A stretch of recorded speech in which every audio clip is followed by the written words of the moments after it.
Well, there needs to be some fanfare because this is the first one, right? Yes, Hang I on. would say so. There's the fanfare. It can't be. Shinlock Gordon is back. It's repurposed for 2022. Okay, so let's get right into it. So yes, we are almost or a year away officially, but May 1st is the anniversary of the network, like in general. So I haven't really talked to Ashley and AJ about this yet, but I was thinking potentially maybe we do something, even though I know it's a year early, but we'll do something as well on the actual decade anniversary of pop. So as long as everything lines up, I feel like we're going to have one of these little hangout skis on the 1st of May this year. And then Popcast Movie Club episode 2 will be the 2nd of May. So you get a nice little double dose of Popcast Network. I see. Which, of course, we will find out tonight if it will be Sleuth or Moving Violations, which we review on the 2nd episode of Popcast Movie Club. So welcome, everyone, to said Popcast Movie Club. My name is Owen. Joining me, as always, we have Ashley. Yeah, I'm just getting the poll up for that. There it is. It'll be running throughout the duration of whatever happens here. Yes, and we will most likely be talking about Sleuth in May. So, Moving Violations coming on the 3rd episode. I guess we'll see what happens. But we basically have a lot to go on tonight. And usually I become a moderator in shows like this. I had a conversation with AJ already. He knows I don't have to be that tonight. We've all got something to say. I do feel like sometimes you tend to underestimate yourself as far as being able to talk about certain movies, especially when you're going into them for the first time. Yeah, and again, because I don't want to not let that chime in without mentioning the fact that, of course, joining us as well as AJ. Yeah.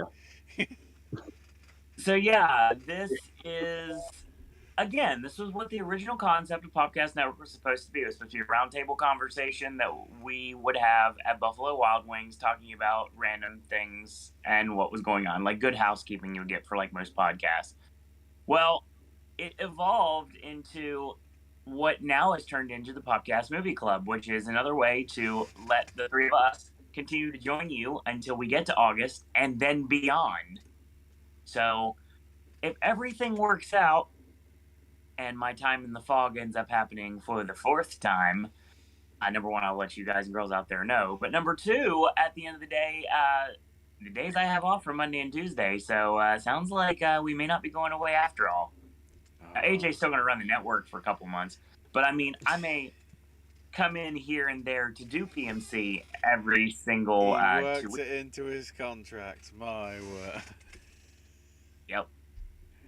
A So, true player in all senses of the word. No. I mean, I would for a couple people in this world who some know who they are, some don't. But at the end of the day, I'm sorry, I'm not going to griffin myself for nearly anyone. So, at the end of the day, basically what we're doing is we had a Polsky 2 weeks ago, and we had a choice of AJ's movie, Ashley's movie, and my movie. Now, AJ's movie, of course, won, which is fantastic. And that's the reason why we're talking about Robert Altman's The Player tonight. Ashley's movie lost. My movie lost. So that's the conversation we have for next show. And tonight we'll find out which movie we're going to be watching. Are we watching Sleuth or Moving Violations? And the movie that doesn't get selected is the default movie for the 3rd episode. And then after that, if, let's say, Ashley wins, that means Ashley's not eligible for the episode after that. And basically, we made it so you can't win twice in a row. So, AJ's been eliminated. That's the reason why it's just Ashley versus myself. So, Ashley or myself will be eliminated tonight, which means that the default will be the third one that we didn't choose. And then, of course, we're going to eventually evolve back to the three of us both having a pick for the time frame, which I got a lot of movies in mind right now for these picks. And a lot of movies AJ knows I want to talk about on this network, and I've wanted to for a long time. And we're going to have some fun. So, yeah, it's going to be difficult to find my movies. But anyway, especially one I can think of off the top of my head. But, I mean, there's a lot of stuff to talk about today. And what happened when we decided to bring Popcast Network to now the Popcast Movie Club, which is basically like a book club that you would have like meet weekly, but we meet bi-weekly. So basically what we're doing is we have a movie that was selected. You could choose to watch the movie and participate in the conversation, whether on live or an archive, and give your thoughts on the player. I know AJ's watched it a time or two. Ashley, I'm sure, has watched it a time or two. Yeah. I have watched it one time, no two. Because I am king of procrastination. Oh, that's me. Everybody knows that.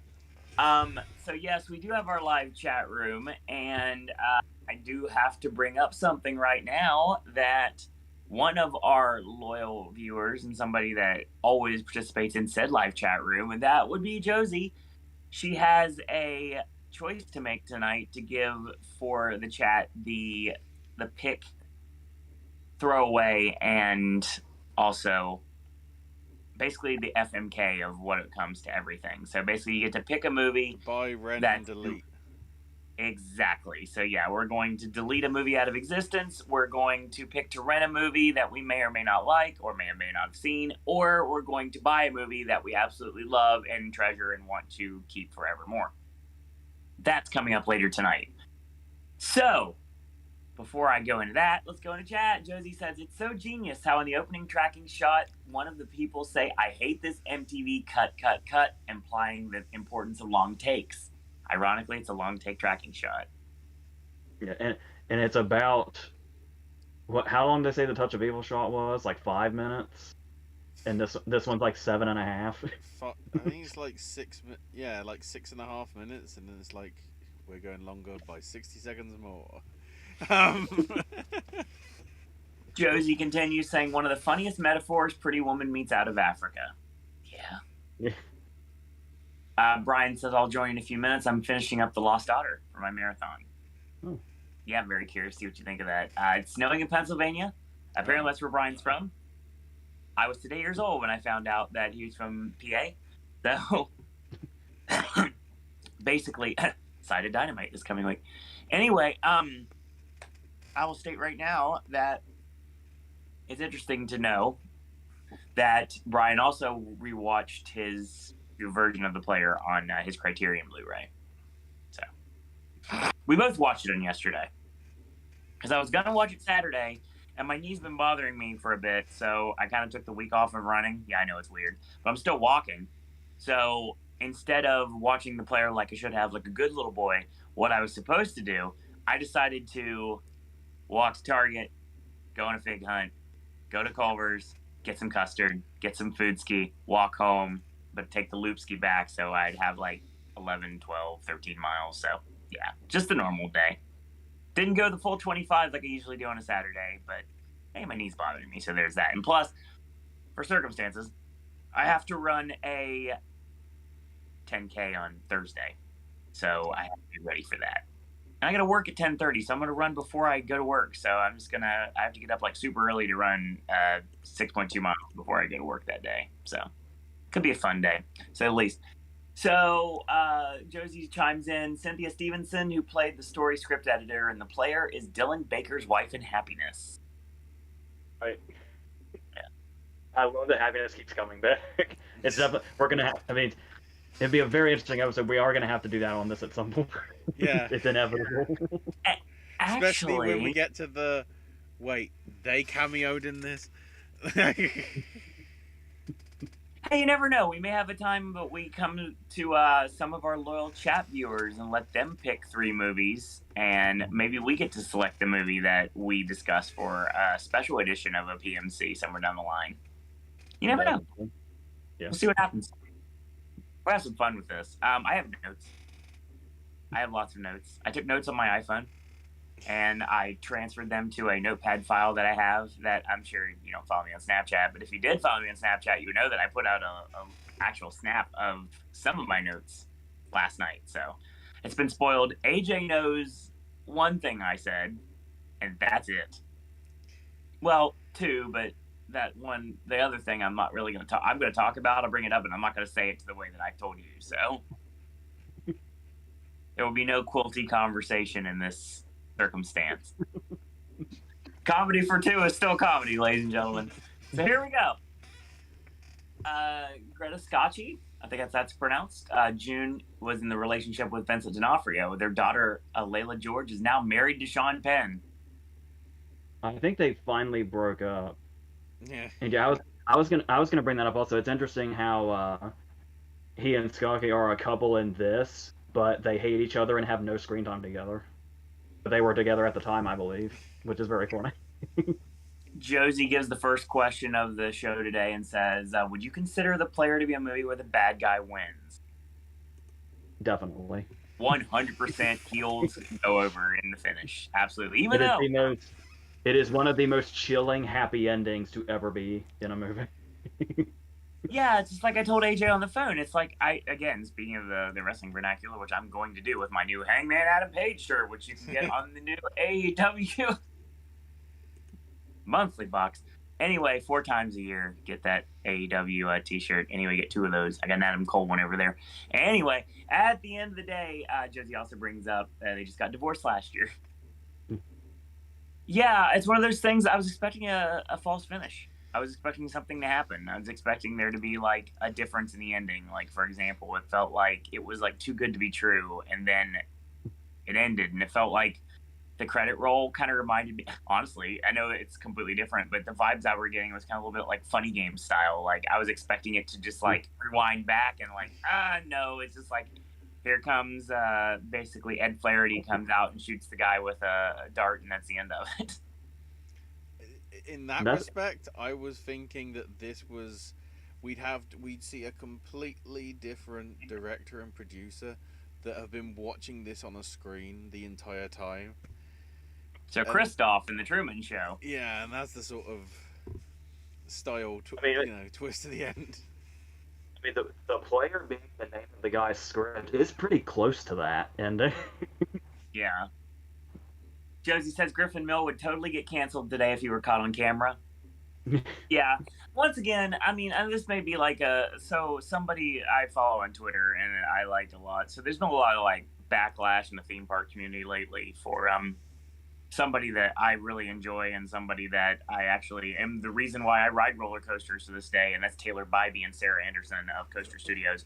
And there's a lot of heat on them right now for some of the things that Taylor said and some of the things that were done via what happened with Tyrese Sampson, the child, I guess you'd say child, but the adult that lost their life at High Drive 360 on the Freefall Tower.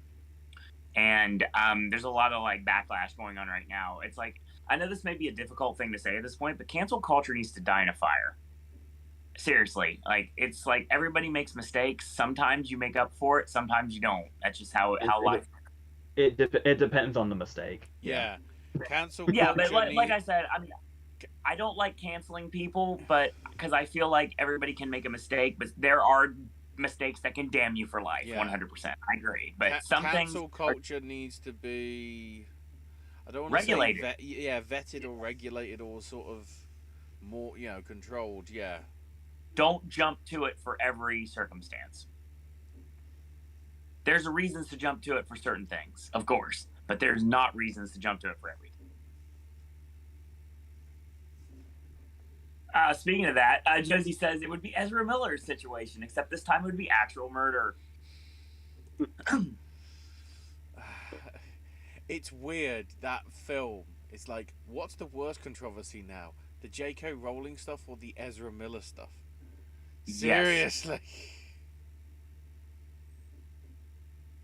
Brian says, thank you. You're not the only one that hates cancel culture. I think a lot of people do, but it's just like, I think that there needs to be an in-between. There needs to be a gray area here. There's black and white, but there needs to be a gray, and there's not really a gray. And that's kind of really frustrating because you could get canceled for saying something like flippant actually out of nowhere, and you can learn from your mistakes and you can make up for it later in life. But one thing is all you need now, and the right person, you're banished from existence. But yeah. Yeah, so this whole conversation feels like it could potentially be a slippery slope that makes me nervous, but at the same time, it's like talking about this movie is pretty much the exact time to talk about like the dangerous side of Hollywood. Yeah, it's honestly like, I mean, I'm sure there are people like Griffin Mill that exists in Hollywood today, whether people know they exist or not, which I'm sure they don't. Considering everything I hear about certain individuals at Warner Brothers that might no longer be part of a job because of a Discovery merger, it's like weirdly similar. Although I hope no murder was involved. You know what? What's weird is I feel like this would be a good time to bring up Griffin's position in general. Yeah. The interesting thing about him, and I guess the kind of scary thing about him is, I have a more elaborate way to put this, but the short version is that he's essentially a movie version, like a movie industry version of Patrick Bateman. Absolutely. And in going on that, it's this thing where the Griffin Mills of the world, as far as his job, are the kind of people that are the bane of the existence of people like me. Sure, of course. Because I've talked about this before, where when you, like when I would go through the blacklist, which obviously I'm not comfortable with now thanks to Red Rocket, but the whole concept of getting into this industry is having a script that exists. And you would think in any other industry or any other line of work, that script existing is the hard part. When really it's just like, that's before anything is the whole completion of the script, which is a place that most people don't even get to, is just the starting point before you've even gotten anywhere at all. And so the idea is that people either hear the pitch or they'll see the script or something, and literally if you're like a writer where this is the one thing that you can do, your whole life could be made or broken by one person's decision and one person's opinion. 100%.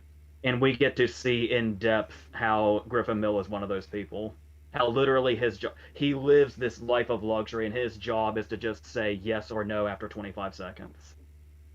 And he's after getting someone's life's work. And he's so cold and calculating about it too. And that's how you can definitely tell in those scenes that, honestly, that makes it completely believable that he would do something like he does. And the real kicker to this whole thing is that he has that power, but he is still just a cog in a much larger machine that still goes much higher than him. Tell him that. Yeah. And the fact that this is a guy that's threatened by a character played by Peter Gallagher of all people. It's like that's his big threat. This guy that seems this important and this big is threatened by that. Like his whole life could be taken down just as easily as he takes other people's down by this one person that's coming in that could take his job. And you just get that sense of just the ruthlessness of everything. So Josie says, I hate it too. Also talking about cancel culture. Thank you, Josie. I'm glad I'm not out on a limb by myself on this one. I can only imagine how the studio would respond to Twitter. Richard E. Grant's adamancy about having no stars is great. Yeah, that works. There's a lot to say about Richard E. Grant's first scene. Were we going in some kind of order? Like from beginning to end, or are we just going to jump around? I got notes, and we're going to go into those. They're fun. I have actual split take notes on everything. Like, you guys have watched the movie several times. I haven't. So I have, like, my complete, like, on one viewing of the movie. I love it when he says it must reflect reality. Ironically, later, when they change the ending, he says that's reality. Yeah.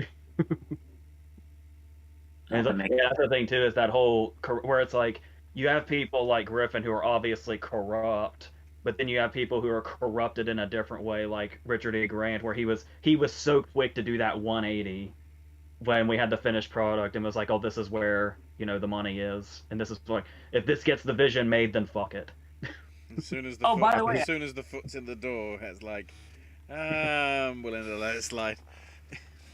Ashley, the chat the way it is and how being able to see it, I'm trying to notice the first comment before Josie's, and I know who it is. I just can't read it. So can you read it for us, please?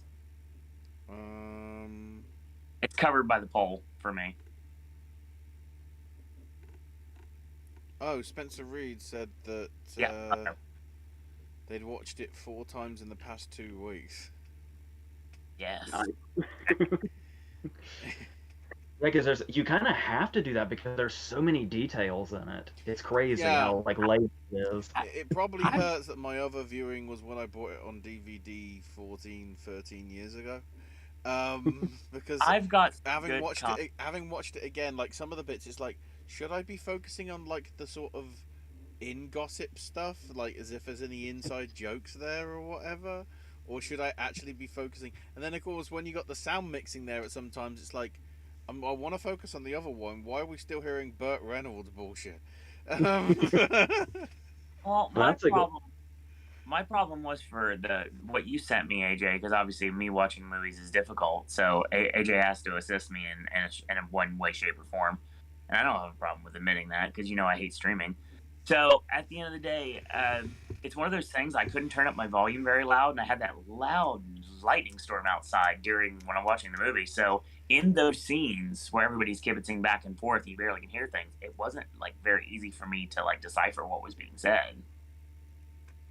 Well, in a sense, I feel like that's like supposed to be the case because like when you look at the Burt Reynolds scene, for instance, because the whole overlapping dialogue happening all at once, it's like an Altman trait in general. Yeah.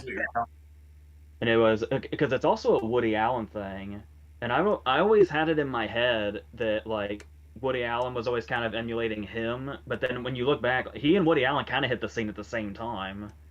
Right. So it's kind of like this sort of thing, but as far as the way Altman does it, particularly here, like in the Burt Reynolds scene, what I really love the way how that's handled is the way it pushes in through them. So we never really leave Reynolds' table when we get to the table with Griffin and Levison, I think is the other one there. The focus changes. And the thing is like you can hear Reynolds' words, like you can hear what he's saying. But then even though the camera's pushing in, it's like his dialogue starts to get farther away, and you can still hear his voice, but you can't decipher what he's saying. Mm-hmm. And it's this whole idea of almost like feeling that you're in those places, because normally in movies, if you're like in a crowded place, you can only hear your own table, like the table that the camera's at. Everybody else is literally silent. So it's like the idea of having all that background noise going on all at once, like really puts you there in this really unique way. And I can see why he and Woody Allen and surely others like adopted it so much. Josie, go ahead. I feel like Woody Allen used it a lot to show like the chaos and like nervous energy that can be in a room when there's like too many people in it. Yeah. So Josie chimes in, the Bruce Willis, Julia Roberts movie is one of the funniest fake movies ever. It gave me like hunting season vibes, honestly. Yeah. That feel. Question for AJ. Would you say that The Player is what The Bubble was trying to be as far as satirizing Hollywood? As much as I hate to say it, The Bubble did come to mind when I was rewatching this again, and it's like, yeah, like that's. I don't know what. Part of me doesn't have any. I get what Apatow was going for, but at the same time, his execution was just so off. It's like. I don't even know how you miss the mark that much, especially when you have movies that already exist, like The Player, that you could have played off in some way. But yeah, it's clearly night and day, the difference. But unfortunately, The Bubble did come to mind. Josie also says at that event when one of the studio execs, can't remember if it was Griffin or not, says movies matter now more than ever. It reminded me of that Oscars BS tagline: movie lovers unite. Yeah, like the satire was coming true in real life, which Right. which happens more often than it should. Now, Josie also mentioned, I definitely see how this film could influence Boogie Nights, since PTA is a big Altman fan. Oh yeah. Apparently, Certainly with some of the dialogue stuff, yeah. Yeah, the cameos Altman got because he just went and told everybody that it was about a producer who killed a screenwriter and got away with it. Yeah. Welcome, Brian. Yeah, and on the PTA thing, Magnolia is especially Altman heavy. 100%. Just I get the vibe just by watching the two. Well, Popeye doesn't really count, but yeah, just being able to watch this movie is I can see Magnolia 100%. I can also see something else, but we'll get to that in a minute. Yeah, we're gonna dance around things. I went and put everything in order, so I hope that I want to get to everything, and I will say almost verbatim what I put on this notes. So we're starting with the 15 takes, right? Well, I mean, the first thing I said was Tim Robbins looks like Dennis Haskins, and he is a giant. Yes, he is. Tim Robbins is a cute giant. When you watch the Criterion Closet videos, he's one of the only people that can reach the top shelf without help. No, I mean he's what 6'4", 6'5", maybe. Something like that, yeah. He looks like he's 9 feet tall in this movie. I think everybody else is just so short compared to him. What makes sense thematically. So yeah, that's what I was thinking. Because Griffin is always looking down on everyone in this theoretic thing where he's looking down on all the little people, literally. So wearing his suit is 9 sizes too small for him, like everybody does. In that respect, it still would have worked sort of with Chevy Chase. Yeah, 100%. Yeah, I was trying to decide because this would have been Chevy Chase just fresh off the 80s. Obviously, if people don't know the connection, Chevy Chase really wanted this part. Yep. And what's interesting about that is I think the main reason Tim Robbins is such a brilliant casting choice is I feel like his just natural charm is the reason we get to a point in this movie we really shouldn't be getting at, but it's an accomplishment of the movie that we do. The fact that Griffin Mills one of the worst people in the world, but we kind of want him to get away with it. and that's we want the movie to reach that dark place because I don't know if we're just so enveloped by the cynicism by that point, by the time we get to the end, where he's in the lineup and there's a party that's oh, I hope he's not identified. And I was trying to figure out if Chevy Chase could get us up, because Chevy Chase would definitely have embraced the sleazy side. Oh yeah, very well. And it's because he would have still been on that charm that he had coming off the 80s, how well he would have pulled off us secretly hoping he might get away with it. He would have been Clark Griswold on crack, basically.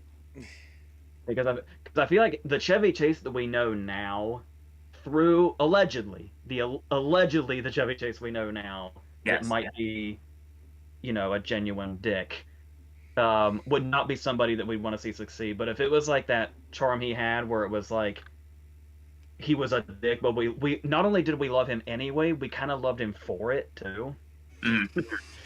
Certainly. That would have been something that suited this well. But I feel like Tim Robbins is just so perfect. I could see Chevy Chase pulling this off well, but I don't know that I want to see anybody other than Tim Robbins. Well, I agree, but since we're going to go down the SNL path, if I want to think about a lovable asshole, I'd have to go with Bill Murray.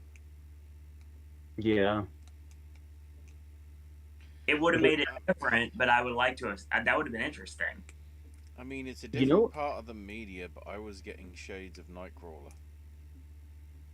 Yeah. At least in terms of, climbing their way up the pole the wrong way to try and get some significance sort of in their life, even though they probably don't need it, and willing to go to some pretty extreme means to doing so.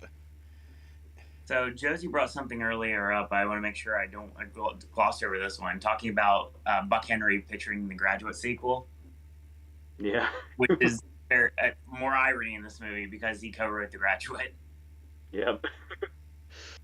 I got more of that stuff too. Josie says, handwriting on the ominous death threat letters and postcards received by Griffin Mill belonged to Robert Altman. He took great pleasure in writing the notes. That makes sense. Because there's actually another thing to go into about what was probably Altman's anger coming into this movie, which is obviously present anyway, that you can tell, but the backstory also. One thing I want to say before I lose it was about the Chevy Chase, Bill Murray stuff was, I think another reason I think Tim Robbins suits that better over them is the scene I'm imagining the most when I try to think of another actor here is the scene when he tells Bonnie that he's leaving with Greta Scacchi, and he has his arms on the back of the chair and everything, and he's the most cold he has ever been in his entire life. That's the place I'm wondering about, because Chevy Chase and Bill Murray doing that scene, they would look like assholes. Tim Robbins looked like a sociopath. Mm-hmm. I agree. That would have been the big difference. 100% agree. So Brian says, when the opening scene, the long take is basically saying that Altman loves improvisation. Josie mentions the banquet scene at the Los Angeles County Museum of Art was catered by a real catering company. The lot that Griffin works on is the former Zoetrope Studios from Coppola. The Player, the only film to be nominated for director but not picture. And Brian also chimes in adapted screenplay and film editing. The film within a film, Habeas Corpus, features a prison gas chamber scene with Susan Sarandon as a saintly onlooker. And of course, she was Sister Helen Prejean in Dead Man Walking, which was directed by Tim Robbins. And we're all connected to Kevin Bacon. So... By the way, it is funny that the movie within a movie they're doing is a legal movie, because the person that Altman got the director spot in place of was Rob Reiner for A Few Good Men, which is pretty funny. So obviously I have to bring up Jeremy Piven because it's me we're talking about here. Trust me, you don't know. Why is it in 1992 he looks 60, and in 2022 he looks 50? Like, what is that? To me, he just looked like his George knockoff from the Seinfeld pilot. Yeah. That's the vibe I got without the glasses. Okay, I'll have some really weird notes if you guys want to chime in on, you can. But I want to mention them. I'm just loving the fact that, they just left the edited in take 10. Because apparently they did 15 takes. And what the take 10 you actually see, is what they didn't bother to crop out just to make it look like it was a film sort of thing being filmed. So to make me work, wait, is what I'm watching like, that's why I was expecting the thing at the end. Like, Sting style. It's like false ending. Oh no, we got a false ending to the false ending. Like, it's like, what was that fucking shit film with Kutcher and Costner?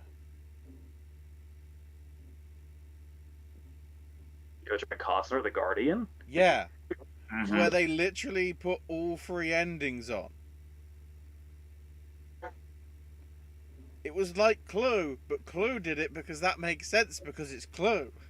Guardian just did it because they couldn't decide, and I guess the test screenings were like, they didn't know which, and they're just like, put them all in. So Josie chimes in and says, in a field of 10, the player would have definitely got in. Oh, for sure. I'd certainly hope so. Absolutely. I really need to know how close Robbins was, because I know Robbins won the Globe, and I'm pretty sure he got in at BAFTA too. He got in at BAFTA. I looked on this last night, actually. The only trouble is that when you look at that actor lineup, I don't know who I would take. I would definitely put Robbins in, but I don't know who I'd take out. I kind of my first knee-jerk reaction was Downey, but Downey's still incredible in Chaplin, so I don't know where he would have gone. I know some people think that Pacino winning for Son of a Woman was just like a throwaway career win, but he's still amazing. I still appreciate that win. I like that movie too. Yeah, and it's the whole thing. I'm sure Seinfeld helped with this, but it's like when somebody goes to do an impression of Pacino, one of the first things they'll do is hoo-ah, and that's a Son of a Woman thing. Like Yeah. it's like I know people thought he should have won for Michael Corleone for the second Godfather, but I've never had a problem with that Son of a Woman. So it's really I like I said, I hate to say it, I'd probably take Downey out of the equation to put Robbins in. Who is our option? I'm trying to remember who the fifth one was. There's Stephen Ray and Denzel from Malcolm X. They're not going anywhere. No. The other one was Eastwood for Unforgiven. That's I don't know that I could take him out either. That's really hard. The problem with that is I'd be tempted to, but of course he is really the lead in that. It's not really like a Parasite or a Spotlight where it's nobody has like a definitive lead. That I'd have more confidence taking out and putting Robbins in than Downey as Chaplin, because when you're playing the title character. Yeah, I definitely would take Eastwood out before I would take out Downey. So what we're saying at the end of the day is Robbins should have been here. Totally.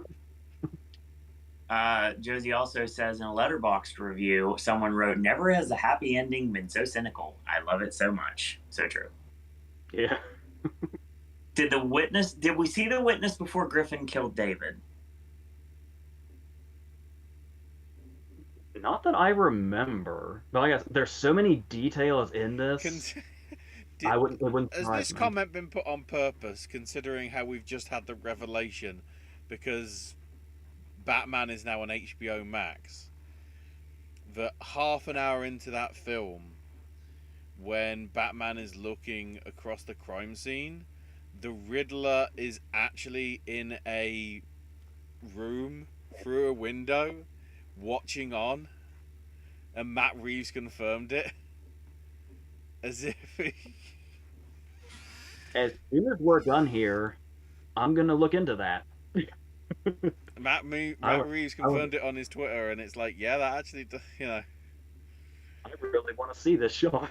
I saw the movie 4 times, and that's in various different formats, different loudness, different picture size. And at the end of the day, I don't recall that, actually. Unless you're looking for it, it's not going to be obvious. I feel like with the players' approach to movies, I almost feel like we just fell into a trap that we have diverted into talking about a giant blockbuster. We'll get there in podcast. I feel like we just did something wrong. No, I just find it interesting, with the the actual sort of the comment about like the hidden sort of in plain sight sort of thing. Well, because basically because of the whole like you were saying, because of do we ever find out about the person? Because from what I remember, you never really get a shot of like any building across from where it would have been seen, either from the side away from the camera, or if we see it from the other way around with the side. And of course, like, what did they actually see? Did they see the drowning incident, or did they see somebody scurry from the car after the window got smashed?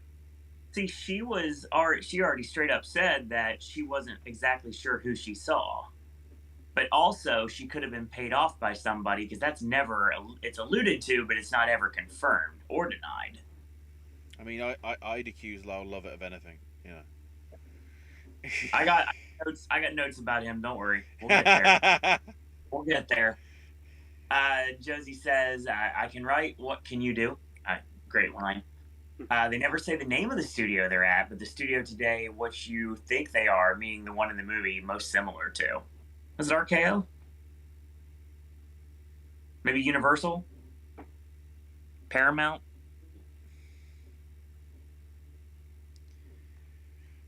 That's the thing. It could be any of them.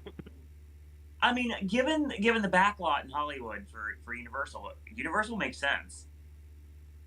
Yeah. Of course, Dean Stockwell even name drops Universal. Yeah. Oh, they all got name dropped, don't they?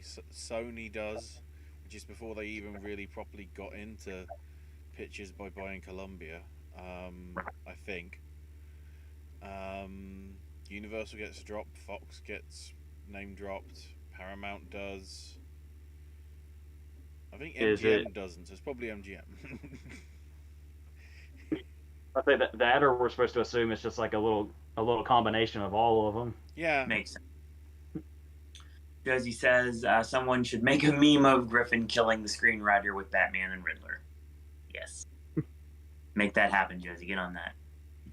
Didn't they already do? It was called Glass. As the film speaks, this film speaks more to today than ever. If Twitter existed back then, I can totally imagine debates about witnesses. Yeah. Yeah, the thriller. This one conspiracy theory. Did it happen? Yeah. That would be one magic loogie. Anyway.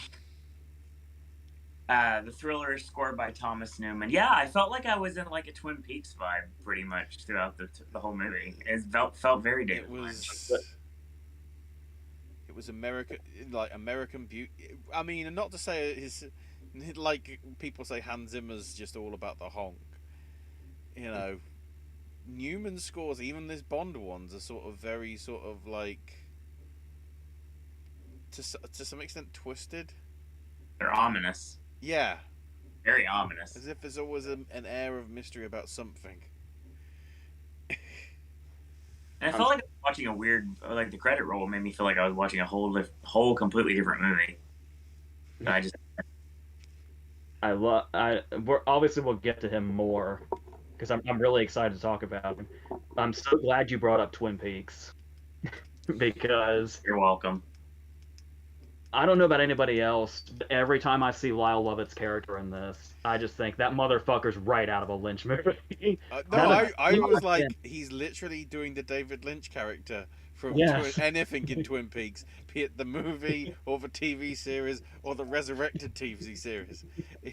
See, I might as well just throw this line out from my notes, and it's actually specifically worded this way. I literally wrote Lyle Lovett is Roz, because he is watching, always watching. And he's even like he's got the Lynch from Twin Peaks vibes, but he has the Jack Nance hair from Eraserhead.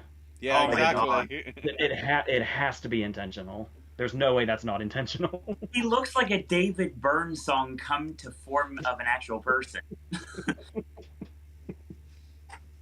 I don't think that's possible, but number 3, that's the psycho I don't killer. Know it exists. Number there 3, qu'est-ce que c'est? It was dark. I couldn't see anything. Then why are you on a witness stand? Come on. Robert Altman did this production. Son did the production design. Says Josie. Would you consider a noir? Yeah, I'm pretty sure. Like that's I was literally talking about this. They literally bring up DOA. Yeah. I was literally just talking about this with a friend like yesterday. We were talking about Lars von Trier's Europa and how that has noir vibes in it despite being a post-World War II movie. And what I was saying was people just throw the word noir around now. And a lot of the time, like, completely senselessly. But yeah, I would definitely get those vibes from this because it definitely feels like even though he's he's well, we can't say he's the protagonist, despite how bad of a person he is. Right. Which you could say about some, like private investigators in noir movies or something. But when like Griffin's in his office and doing like the dealings and stuff like that, and then seeing like these characters coming out, especially how Greta Scacchi does kind of have this femme fatale vibe to her. I can definitely see those vibes, like not just what's going on, but also aesthetically, also. So yeah, we're gonna bounce around a lot on this. Thomas Newman is scoring Sam Mendes's new Empire of Light film. Says Josie. Not surprised.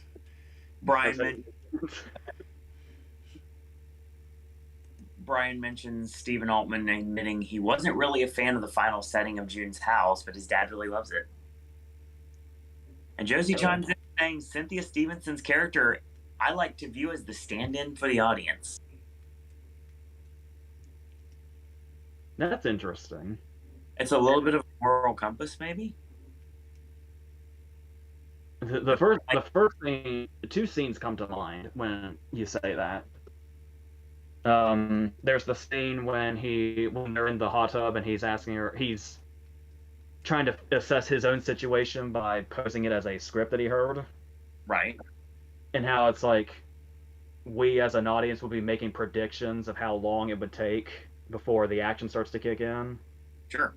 And then there's the idea of how the direction that the movie goes, where the happy ending in quotes is what it is. And she feels like an audience that would be looking for a more traditional movie, she feels like lost and betrayed and desperate for like something that makes sense as everything's going on. In that sense, I could see that. Yeah, totally. We'll get to her in a minute. I got things to say about her as well. Brian James playing Joel in the movie. The first time I saw him, I put Tobin Bell ?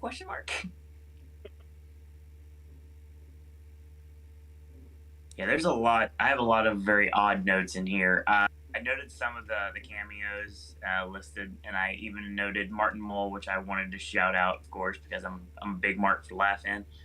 And obviously the Angelica Houston and John Cusack and Burt Reynolds, which we mentioned a minute ago, and Gary Busey's mullet.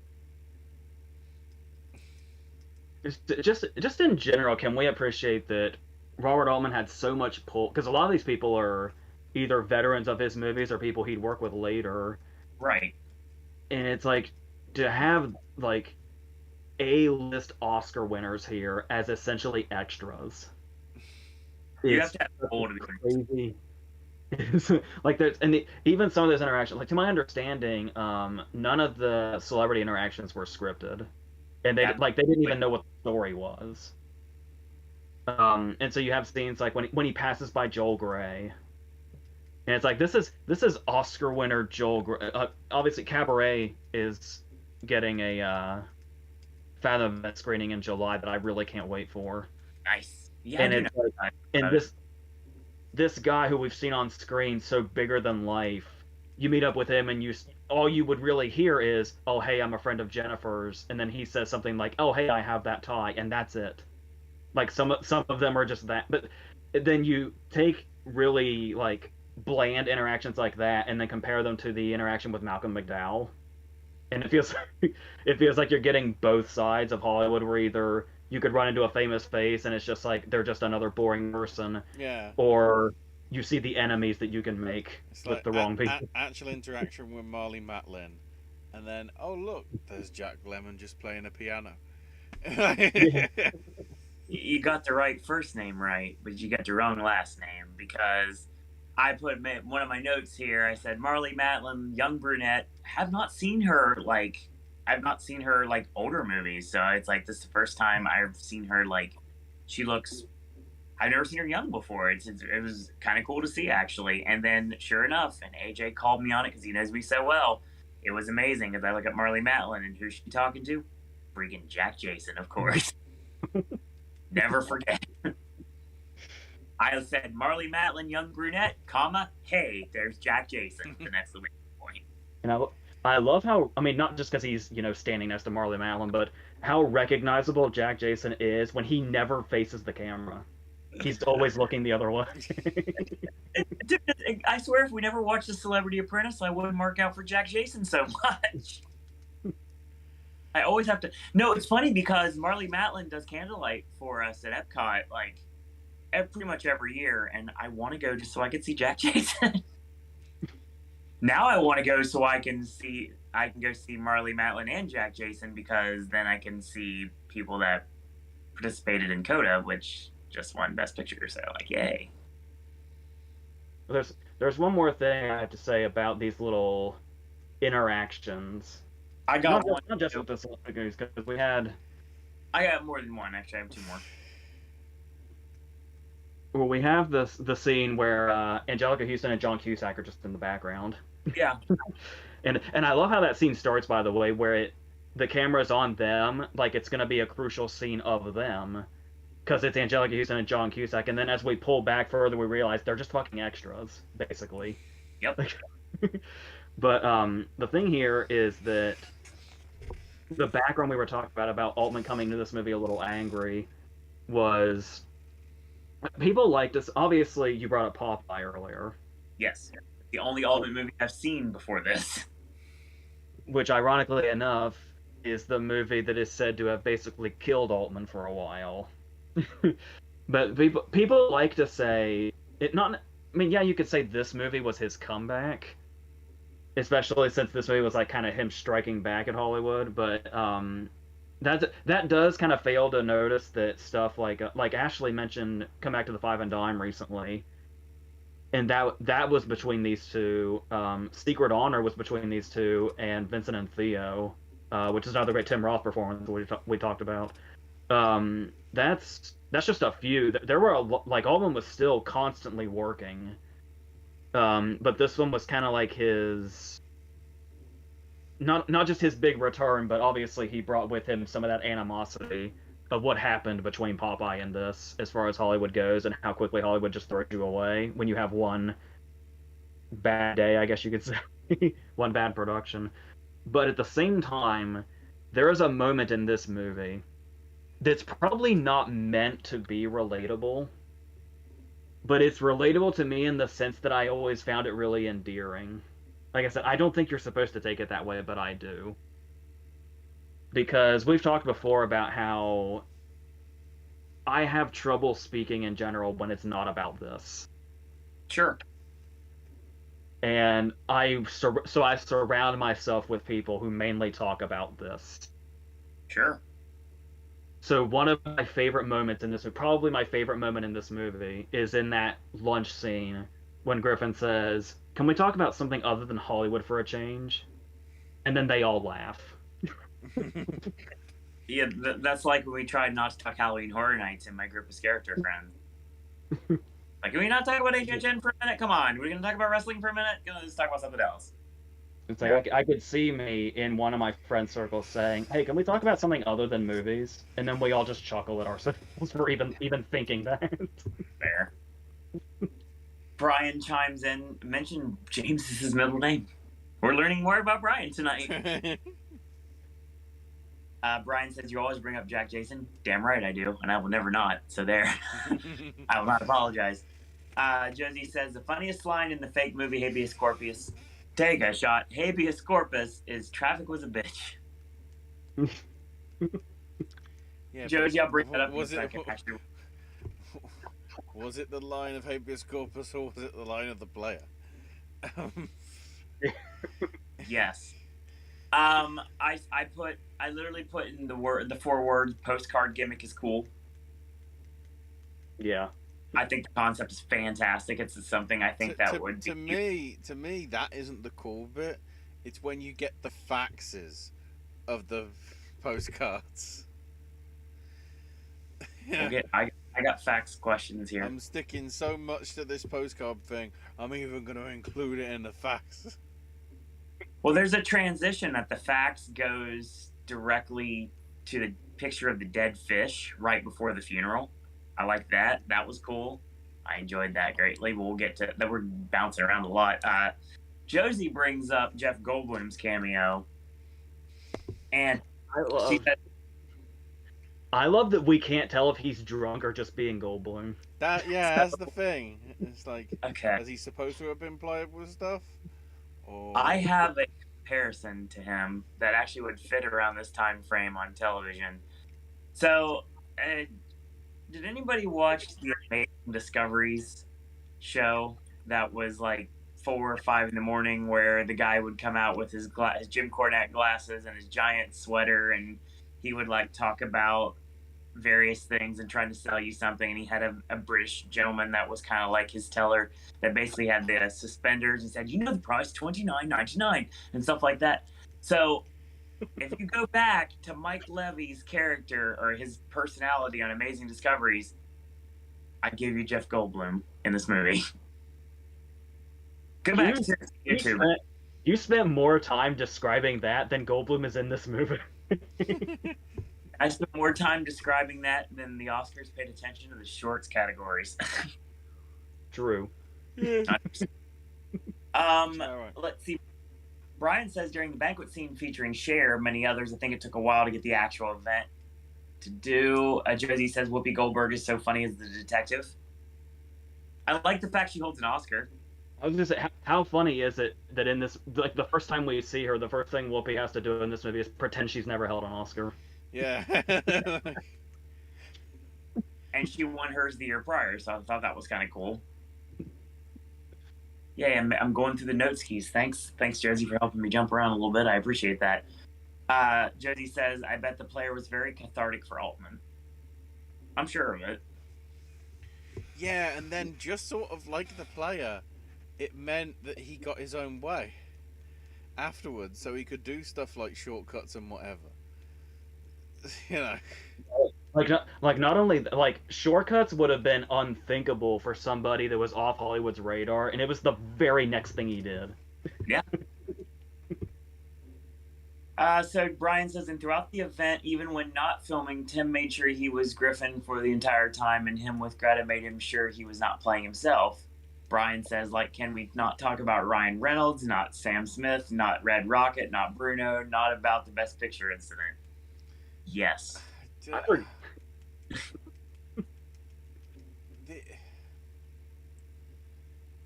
interesting. Hang on, I need to go. Ashley's talking, I guess, so. It was the previous. The price $29.99. No, just the previous comment about him. We've seen some of the issues with like being too method in acting. I think that probably the only person that truly gets away with it is probably Day-Lewis. When you look at like everything that a lot of people have done, sort of in recent things, a lot of scrutiny on Jared Leto for God knows what that he's done over the past few years in terms of his in-characterness. To me, it's sort of like I appreciate that, but part of me feels Tim's enough of a caliber of actor to not have to do that. I think he'd be able to deliver it. That just makes me think that, like, wait, so he actually crawled through shit in Shawshank because he's method? Like... Yeah, it's like, it's that old quote where it was, what Olivier said to Dustin Hoffman. Where they were doing Marathon Man, and Dustin Hoffman was like, I stayed awake for 48 hours, and Olivier said, why don't you just act? That's a paraphrase, but that's pretty much what it was. Yeah. Yeah. Josie mentions if Habeas Corpus was an actual movie, I wonder if it would actually have been revived back then, and how it would be received now if it was made today. They do bring up an interesting point where they talk about, in the movie, they talk about the Fatal Attraction thing, where the reason we got Fatal Attraction's ending was because of a test audience. Oh yeah, the other ending would have been a lot more underwhelming.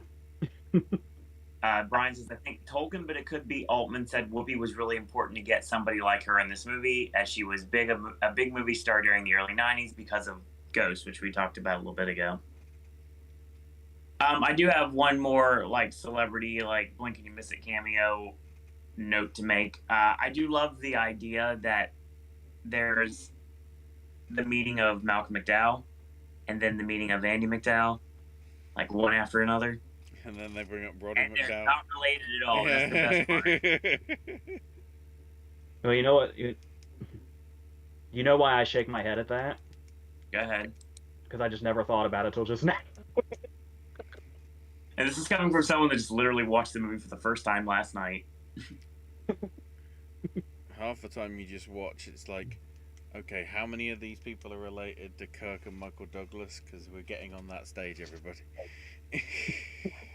So, one thing I want to mention about Bonnie's character, Josie, you've been talking about her a bit. I want to make sure I mention this because I'm a fan of this actress's work, and this is somebody that came up immediately in my mind when I saw this character. She reminds me of Allison Hannigan. A lot. That's interesting. I don't know why. It's just like her, the way she acts, the way she reacts to things. She reminds me of like now what Allison Hannigan would be as a grown adult, not as a teenager or anything like that, just as an adult.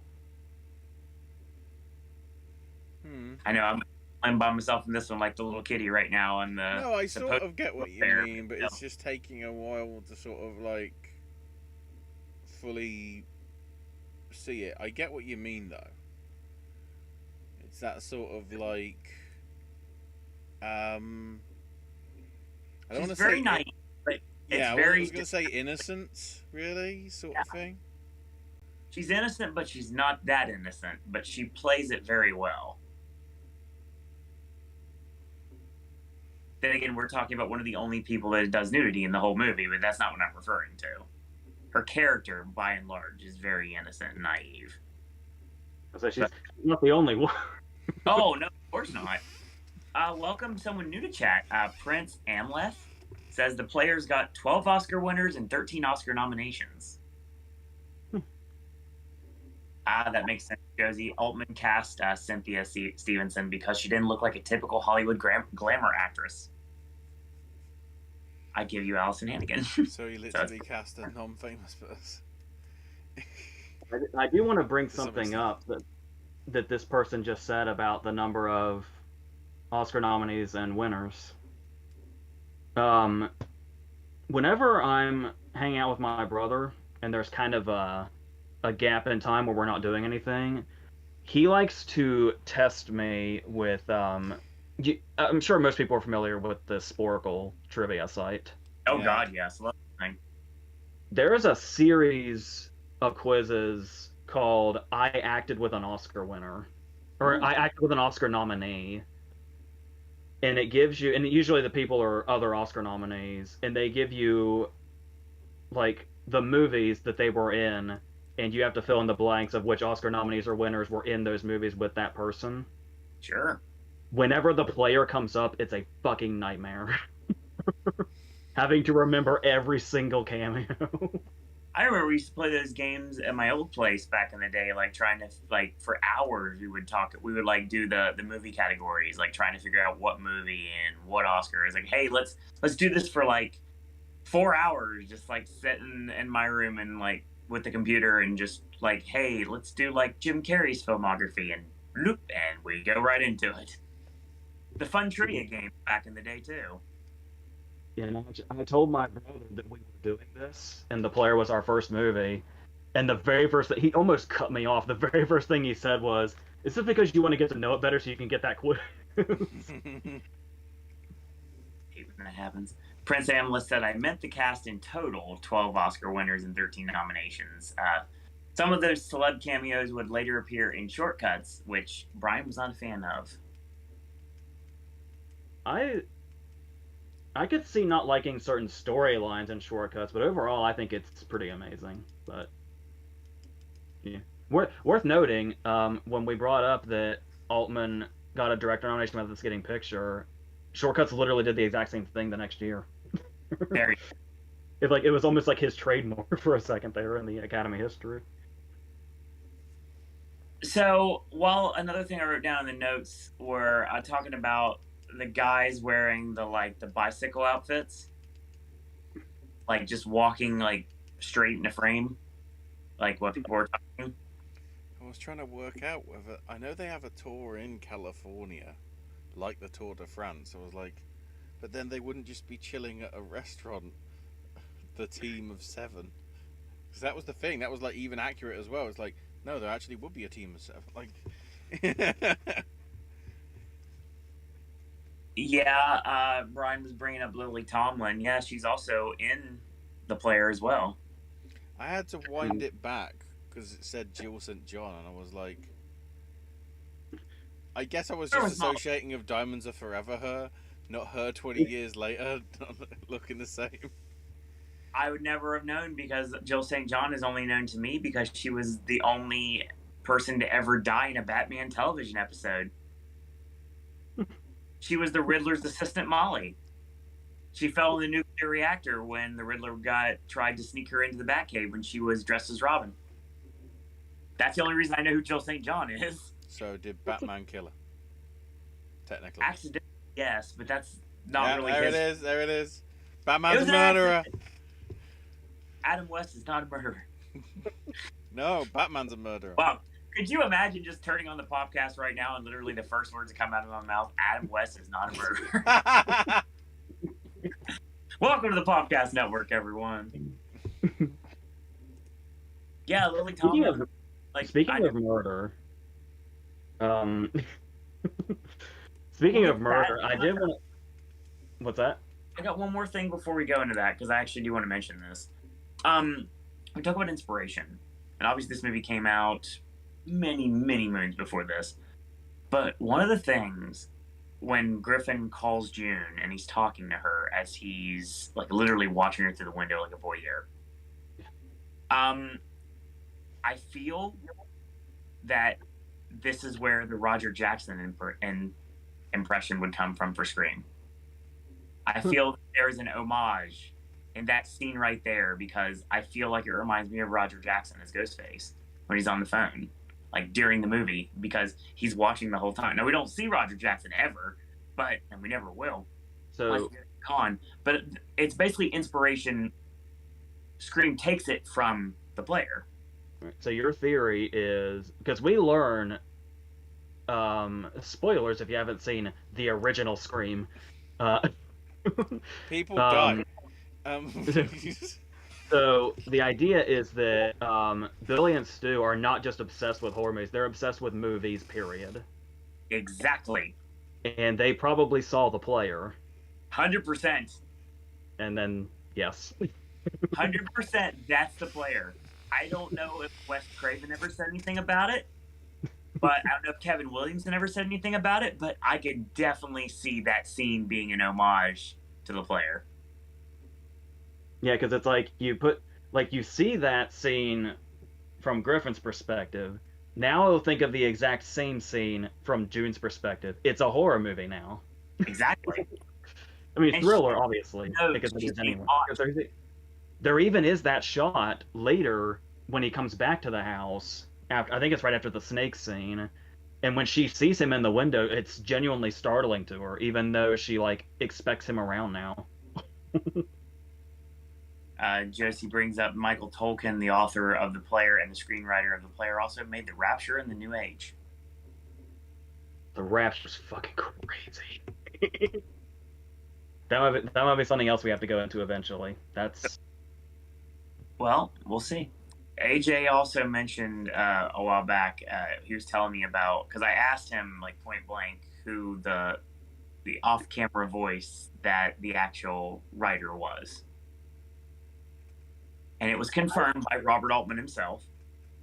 And obviously, it must not be that big of a deal for Altman to go ahead and reveal it, but it's one of those things where I always loved the ambiguity of it before I knew that. Right. I always loved the idea of just, he's a faceless guy out there. But then again, if they're going to work together now on the player within the player, surely Griffin is going to meet him at some point, knowing who he is. They're going to take turns talking on that polydangerously ginormous cell phone instead. So I couldn't recognize Vincent D'Onofrio when I first saw him. Really? I mean, I could know the face, but I mean, it's like I knew that was him, and I knew that was him. But it's just like when I first saw him, like the split second I saw him, I was like, no, oh yeah, there he is. I get it. If you didn't recognize him right away by his visuals, his voice is a dead giveaway. 100%. I was trying to work out why he thought the screenwriter would be not Necros from Living Daylights.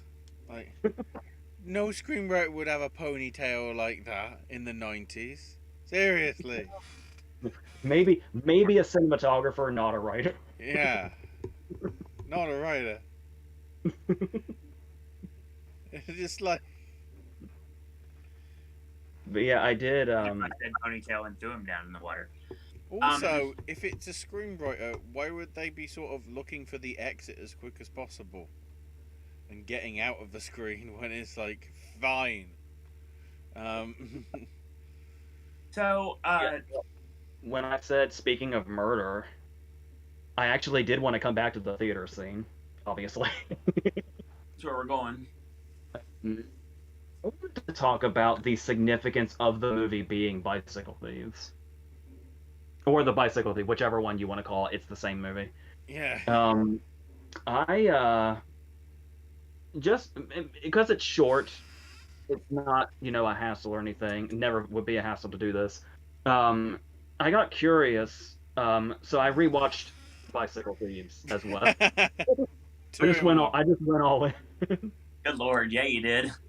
And at first I was just thinking, because the obvious significance is the fact that just in general, Bicycle Thieves just kind of represents everything that Hollywood, in quotes, does wrong. Griffin even talks about that in the lobby, where he says that this is the kind of movie that you go to when you want to escape the stuff that we make and the stuff that's out there now and the cop movies and stuff like that.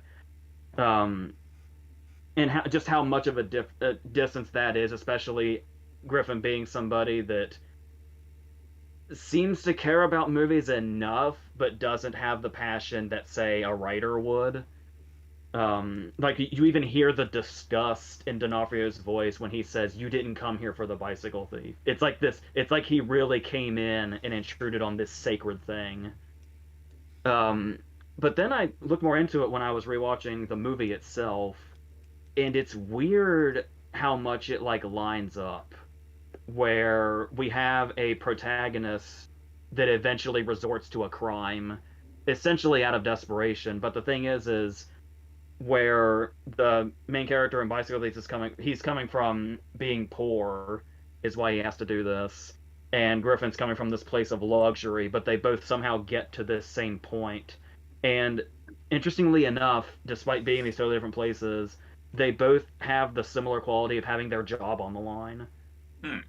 Where he's getting ready to potentially lose his job to Larry Levy, and if the protagonist in Bicycle Thieves loses his bike, he no longer has his job. And it's weird how it tied in more and more the more I went back to Bicycle Thieves itself. And so just the way, because there's so many things in this movie that you can approach from different directions. Because I want to come back to this when eventually I'm assuming we're going to talk about the pitch scene with Richard E. Grant and Dean Stockwell. So I'll bring that back when we get to that. We'll get there. So basically, there's the promo David cuts is just basically he's got him against the wall right now. He's got Griffin against the wall. Like I'm sorry, man. I'm sorry, and everything like that. And then it just accidentally causes Griffin to take the bump. And it's like when he hits, you have to think that something like that's his breaking point. He's hit it now. And then when he comes down to see if everything's okay, and then it goes into the brawl, and then ends up with basically the drowning that happens that may or not have been witnessed by someone, which I'm guessing it probably was. Then now Griffin has to scramble to figure out what to do next. But he robs him blind. He breaks out the windows of his car to look like it was somebody else that did it, and he just disappears into the night. Yeah, because the other tragic thing about that this ended in the murder that it did is, I feel like in a less theatrical. I mean, yeah, you could see it going either way, But you can also imagine in a less theatrical scenario, Griffin going over the railing and David going to check on him would have been the end of that animosity. Like, it would have kind of broken the tension. Sure. And they would have had a human conversation after that, and then just straight into the murder. Because that's what we were talking about, where we're reaching those breaking points. Sure. Because it does also raise the question, if the witness identified Lyle Lovett, what if Lyle Lovett was there and was tailing him for another reason even before the murder? Also a possibility, too. Or like we said, it's possible that somebody got to her before anybody else did, and now she's been paid off in some way, shape, or form. It's like, oh yeah, not only am I going to not out the person that did it, but I'm going to out the cop that's on the lineup. Maybe Lyle Lovett was a hired lookout for the postcard writer. It's a very good possibility. Because the postcard writer always knew where he was. I'm sorry, Lyle Lovett comes off like 9 times out of 10. Like, I know he has a character name. I don't care. He's Lyle Lovett. The thing at the end of the day, I mean, he comes off really like sinister the entire time. Like, there's that's the idea. I mean, I get that, but I feel when like you just make him quote from Freaks, films from 1932. That was nice. I like that. That was very well done. What do you decide to make after doing Dracula? Oh, I don't know, Freaks. By the way, major props to Lyle Lovett being able to spell Goodman's daughter that quickly. I just love how that's one of the many quirks this character has, is he can just do that with. The fact he just and the way he just set out the spelling like immediately as well, like. I mean, I'd have to read it. When he finally, I don't know what, I just love the way he says, when he first introduces himself to Griffin, when he stops him in his car, and it's Griffin's big reveal of, hey, I know you've been following me, and the way he says, so did you have fun at the party last night? And just the way he says, I'm not supposed to have a good time. And then, whether it was scripted or not, it was like, can you do your seatbelt up, please?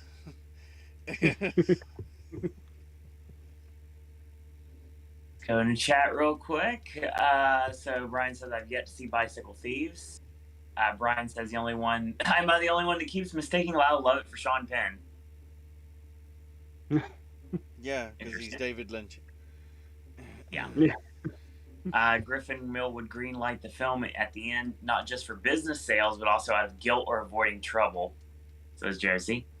Imagine if the screenwriter told the other execs about Griffin's crime. There was literally a security guard's job to protect the studio. So if he knew about it, he would probably bury it under the rug. Hi, Harvey Weinstein. Hi, the Sony email leak. Fred Ward seemed really devoted to his job, though. Fred Ward always seems devoted to his job, AJ. How soon was this after Tremors? 2 years, I believe. I think Tremors is 90. Like, Tremors, he looks sort of in his 20s or 30s. In this, he's like 67. and he's been 67 ever since. That is very true. Let's see. Josie says, when I first watched this, I thought that when he was getting postcards after the murder, the screenwriter faked his death, but no, he just killed the wrong guy. Yeah, because it's a very anticlimactic way to go, as Ashley brought up another movie a little bit ago. So Ashley brought up the facts a little bit ago too. Now, we all have our fears in this world. One of mine is something that I have to deal with many times in this movie, and AJ had to warn me ahead of time that things were coming. Obviously, I know where you're going for a split second. I completely forgot about the snake and thought you were going to say you had a fear of fax machines as a child. Fuck you, Xerox! Office Space was my nirvana. Anyway. Only now. Anyway, I basically, so the cool thing about the postcard gimmick is the fact that telegraphs, literally, what is about to happen. AJ knows of my dislike for snakes, and he warns me. It's great because when the postcard comes out, it says diamond rattlesnake. So I knew this was coming anyway. So I knew when I saw that on a postcard that I would tense up before that happened because I didn't know where it was coming. But when I saw that one, I was like, okay, shut eyes and we're good. All right. And then he told me, and it took a minute to get to the car because I thought it was going to be instantaneous. It was not. It made me build anticipation and build more fear. And what ended up happening was he got in the car and all of a sudden, check your raincoat. I'm like, nope. The light. Stopped looking at the screen until I heard that the thing was dead. AJ told me he went Del Paxton basically instead of the shoes, he used it for an umbrella instead, which kudos to killing a snake. But needless to say, I did not see it and I never will. So there you go. But AJ got me later in the movie because, like he mentioned before, he completely forgot that when they go off to the hot springs, car speeds by, and then it goes right back. And I was like, oh. Well, however, first off, I mentioned this to you also before when I was warning you about it, was I do love that little sound cue when he turns the postcard over and you can hear the rattle before the snake's actually there. And I knew that was coming, but I did not realize that it would actually say rattlesnake on the actual postcard, and that's what warned me. But me forgetting about that other snake shot when they leave, technically we're even. That's fair. Because tomorrow I am finally seeing Everything Everywhere All at Once. And you told me there's a vomit scene in it. I don't remember where it is, but there is. Yeah, that's fair. You gave me the vaguest idea, and it sounds like I'm going to have no idea. It's easy to spot, but it's, like I said, it's difficult. And like I said, the less I think about that horrible monstrosity, the better off I'll be. So yeah, also mentioned, Josie says, supposedly the murder element of the story was inspired by... Oh, I have to bring this guy up. John Peters at Columbia. It was a hit and run. Really? Streisand. Yeah. Well, I know it was a heightened version of him to an extent, but just after Licorice Pizza alone, that seems completely believable. That would happen. Ironically enough, Brian says that Altman was the one who wrote the cards. He says, you avoid snakes in a movie like AJ avoiding vomit in a movie. Yeah, in other news, water is the season. Continue. So, here's the thing. I want to think that packet of the cards was actually just secretly a Playboy centerfold. Like, who sends 10 in their set? Like... So, okay, are you telling me that June may have Stockholm Syndrome here? Because it was like, he basically says, oh yeah, I was thinking about you the entire time. And she's like, I was thinking about you too. And I was like, why? I don't think June has Stockholm Syndrome. I think she's just as crazy as he is. That's possible. because there's the whole thing where she may not even be from Iceland. We don't know anything about her. Everything we do know may not be true. Is it even real? Is it just a film within a film within a film? It's filmception. But he get the Hans Zimmer honking. Like, what in the hell are you talking about, Ashley? Jesus. This is why these shows go 4 hours. Anyway. Seriously. I was just getting ready to... It's written purposefully like a dodgy 90s film, like Habeas Corpus is at some points, where it's like the blurring of like what feels like it's supposed to be genuine within the film and what's not, like, goes up in the air, and that's why it works. Yeah. That's true. The funny thing. Do I need to make it better? Do I need to do this again? It's over there. I can't get to it. It's too far. I already had the blinds fall down during the podcast, so I need to do that soon too. what Ashley's saying is making sense. I just didn't catch it the first time because I was gonna bring up what I was thinking like, yeah, because Kahane has the line about calling her the Ice Queen, Yeah. and then you were acknowledging that, and I was like, yes, that's what I was gonna talk about. And in the middle of this revelation, Ashley's I'm Burt Reynolds. like, I'm coming in. I'm interrupting this storyline. Popcast has turned into a Robert Altman movie. Yes. um, oh my god, that's so true, because the conversation, like, the initial conversation is, yeah, D'Onofrio says something about the Ice Queen, and that makes June seem really shady. And Ashley's like the background player that's in the foreground, and it's like it's perfectly. So But we yes, talked about and like that, both things that were being said and given to us at the same time both made sense and were relevant.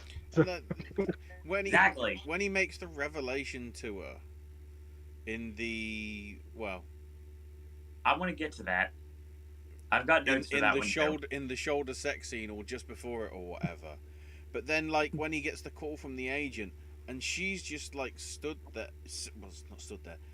there in the bath just completely motionless, as if nothing matters, or whether she's trying to process it, like trying to understand what happened, but also not caring because who knows. Yeah, I think it's mutual sociopathy. So before we get to that, I don't know, I'll get to that in a minute. So basically, Griffin's job here is to set up Larry Levy for a fall. Like basically, habeas corpus is trash. I know it's trash, but if he wants to take the fall for it, it's gonna make me look like the hero when I come in and save the studio. Griffin's trying to make habeas corpus into Springtime for Hitler, essentially.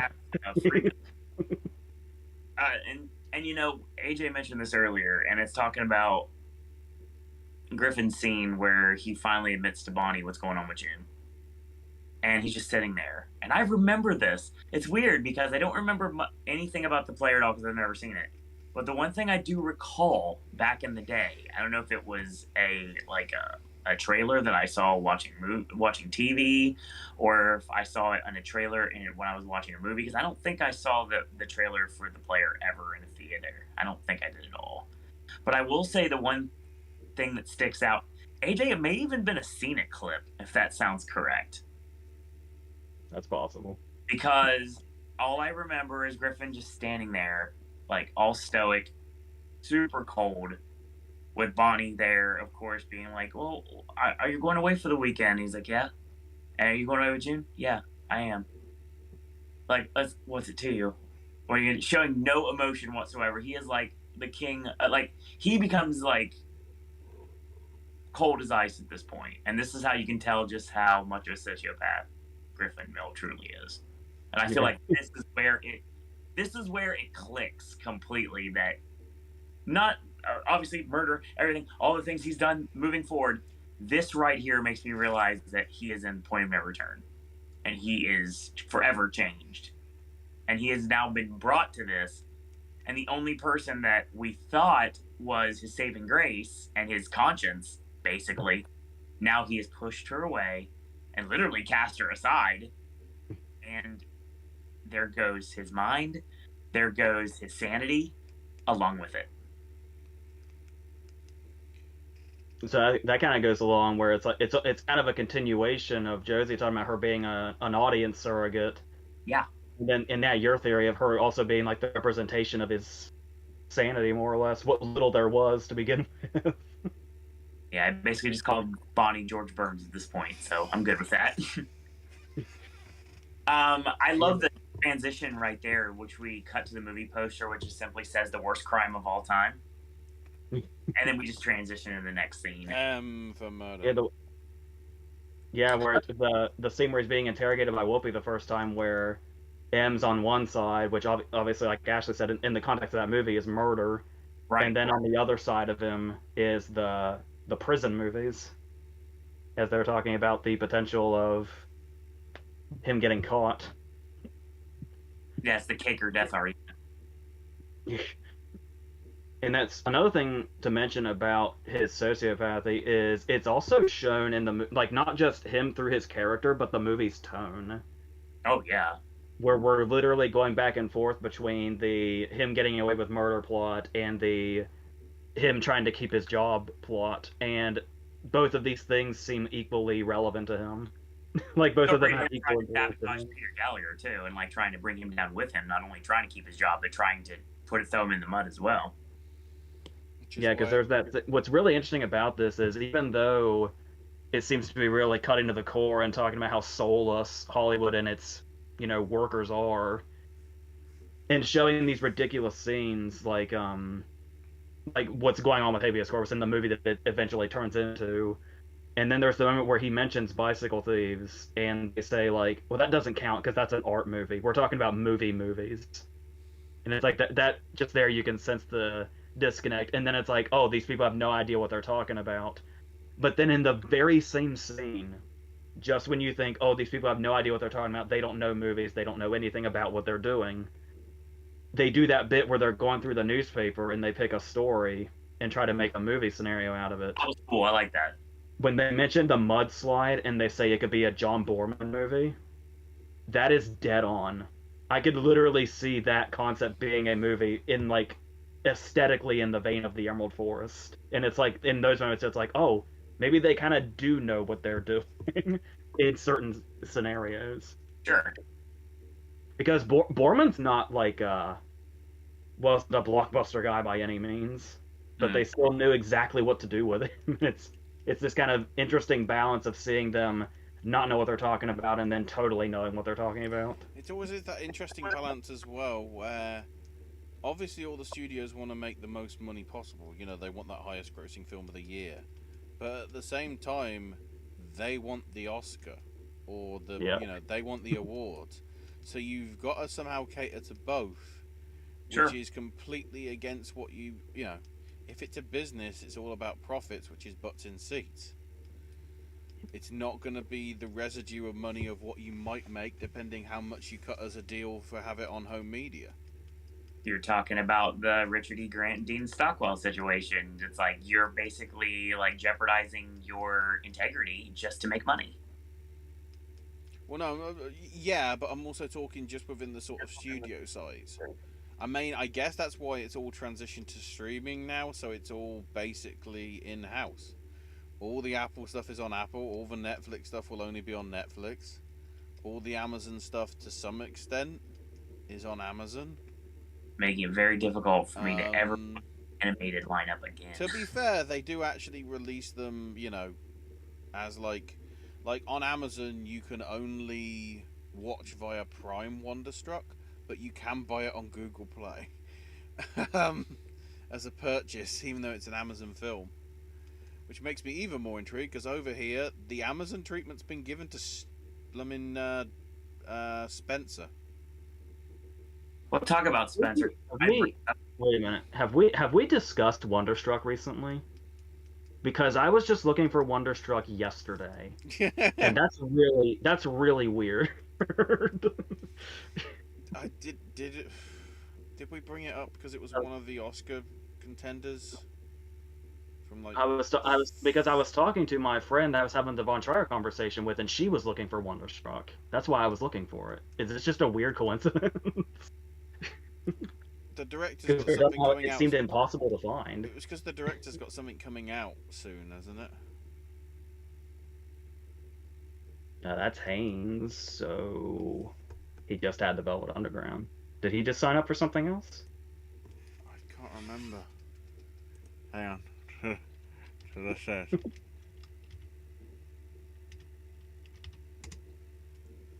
All right, well, this is fun. Josie's. Oh, I'll bring up Brian first. Brian says, speaking 3 movies in a row, my marathon just had Vomit, For the Worst Person in the World, Parallel Mothers, and Spencer. It's relentless. Oh, yeah. And a pain in the ass. Because every movie wants to have vomit scenes now. I don't know what the deal is. Josie says, she knew Griffin killed Kahan. Maybe she was happy he did because he seemed like he was a dick to her. Yeah, that's the thing is, like, he he seemed like he might be insufferable, but yet we can totally buy that she would be the Ice Queen that he called her. But I love the fact that their relationship, because they have no screen time, their relationship itself is forever a mystery. Yeah. Because we got both sides of it from the two different people that are never seen together. And we're talking about, I'll bring it up in a second, so because it's my note skis on this here. I said random couple gets frisky equals nudity. They have like the grotto scene, basically like the Hefner grotto, like Playboy Mansion style scene where like basically it transitions to like Ashley was bringing up, basically the room sex scene, which in this case is basically just sweaty faces. And apparently I found out why. Thanks, Brian, because Brian proved that Greta was pregnant because during this time she would not do a full nude scene, so that's why they shot it from the neck up. Something about it also kind of reminded me of the ice scene in Do the Right Thing. The way they shot Rosie Perez. I don't know if anybody remembers that scene, but... Right. Yeah, so I just checked Haynes' two next projects. There's one with Portman and Julianne Moore, and then the other one is the Peggy Lee biopic that he's attached to direct, with Michelle Williams playing Peggy Lee, which, considering My Week with Marilyn, makes sense. I feel like it's been a while since she had a part like that. So Josie says to Ashley, to your point, that's why when watching this movie, the arguments people have on Twitter today with art versus commerce is not new.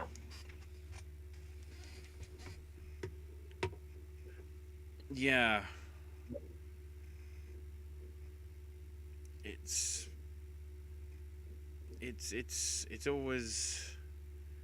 I mean, clearly I just feel that the studios go after it because part of me feels that's only why they bought Fox, because it's like, because then Nomadland is ours, so it's our film, right? It wasn't all done while it was Fox. It's ours. It's on Disney Plus.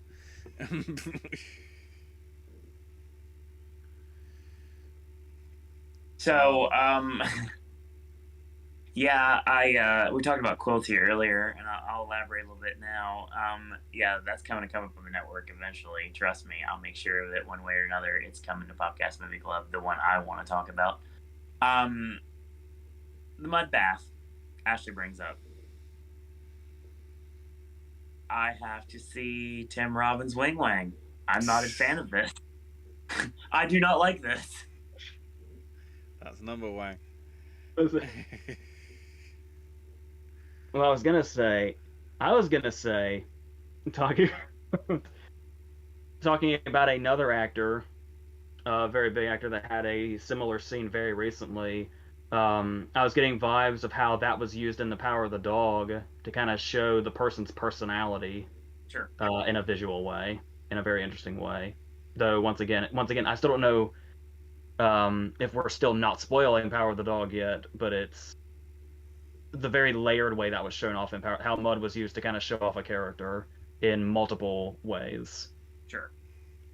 And this is a point in time where we talked about how, people being in the mud earlier, and he's now like just completely submerged in it now that he's at pretty much the darkest point in the movie, and right before he's finally getting ready to get away with murder officially. Also, as well, it's a different set of mud. Yeah. It's a different color and everything. True. What's going on? Did somebody not get the mix in the cement mixer right? Okay. Josie has our buy one, rent one, lose one for this edition of Popcast Movie Club. This is essentially our version of an ad break. Although it is actually related to the film. No spoilers on Power of the Dog. No, says Brian. Okay. The Graduate 2, the pitch from the screenwriter who gets killed, or habeas corpus.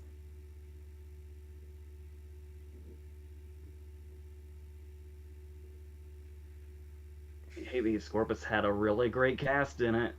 There was Yeah. my buddy Paul Dooley was in there. Peter Falk was in there.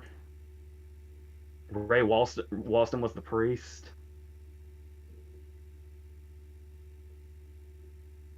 That set had Bruce Willis chicken. Always and forever. Never forget. I liked how The Graduate seemed to be going in a weird direction. Right. Like almost like a Sunset Boulevard direction. Not the way they use Sunset Boulevard in the movie, but the like the setting of the spooky house and stuff like that, and the invalid older woman. Yeah, if they were gonna go super weird on The Graduate too, that'd probably be my top choice.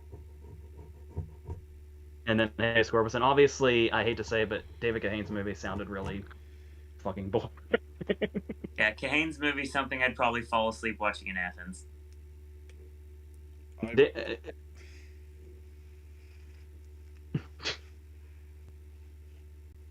I ditched But- Graduate too. Interesting. I'd rent Habeas Corpus. And the one I'd actually be interested in seeing isn't the one that was mentioned. It's the other one that's at the start, where the two women are like pitching at the same time, like two different movies, but they're both the same movie. Because they're trying to work out. See, the thing is, now when I think about The Graduate, obviously the first thing that pops in my mind is gonna forever and a day be Wayne's World 2. But I mean, the thing that jumps to my mind as well is who was going to play the role in The Graduate before he was not able to take the role. And for this forevermore, that's always something I'm going to think about. The role in The Graduate was supposed to go to Burt Ward. Yeah. I'd love to know where he would be now, like what his career would have been. Well, him and his wife would still be like saving animals. I'm positive of that. But I mean, I don't know where his career would have gone, like thematically moving forward. He may never have done Batman. He may have went on a different. The Graduate would have been after the Graduate was 67. He may never have gone to the rest of, like, maybe gone back to Batman. He may have just done the movie, the TV series, and then been done with it instead of doing everything else he did. I don't want this to sound like a Burt Ward dig, but I do wonder if, like, we say, oh, what would his career have been, but would The Graduate have been the same? That's a good point, too. Hoffman did something really unique, and that movie is the reason Hoffman's career went to where it did.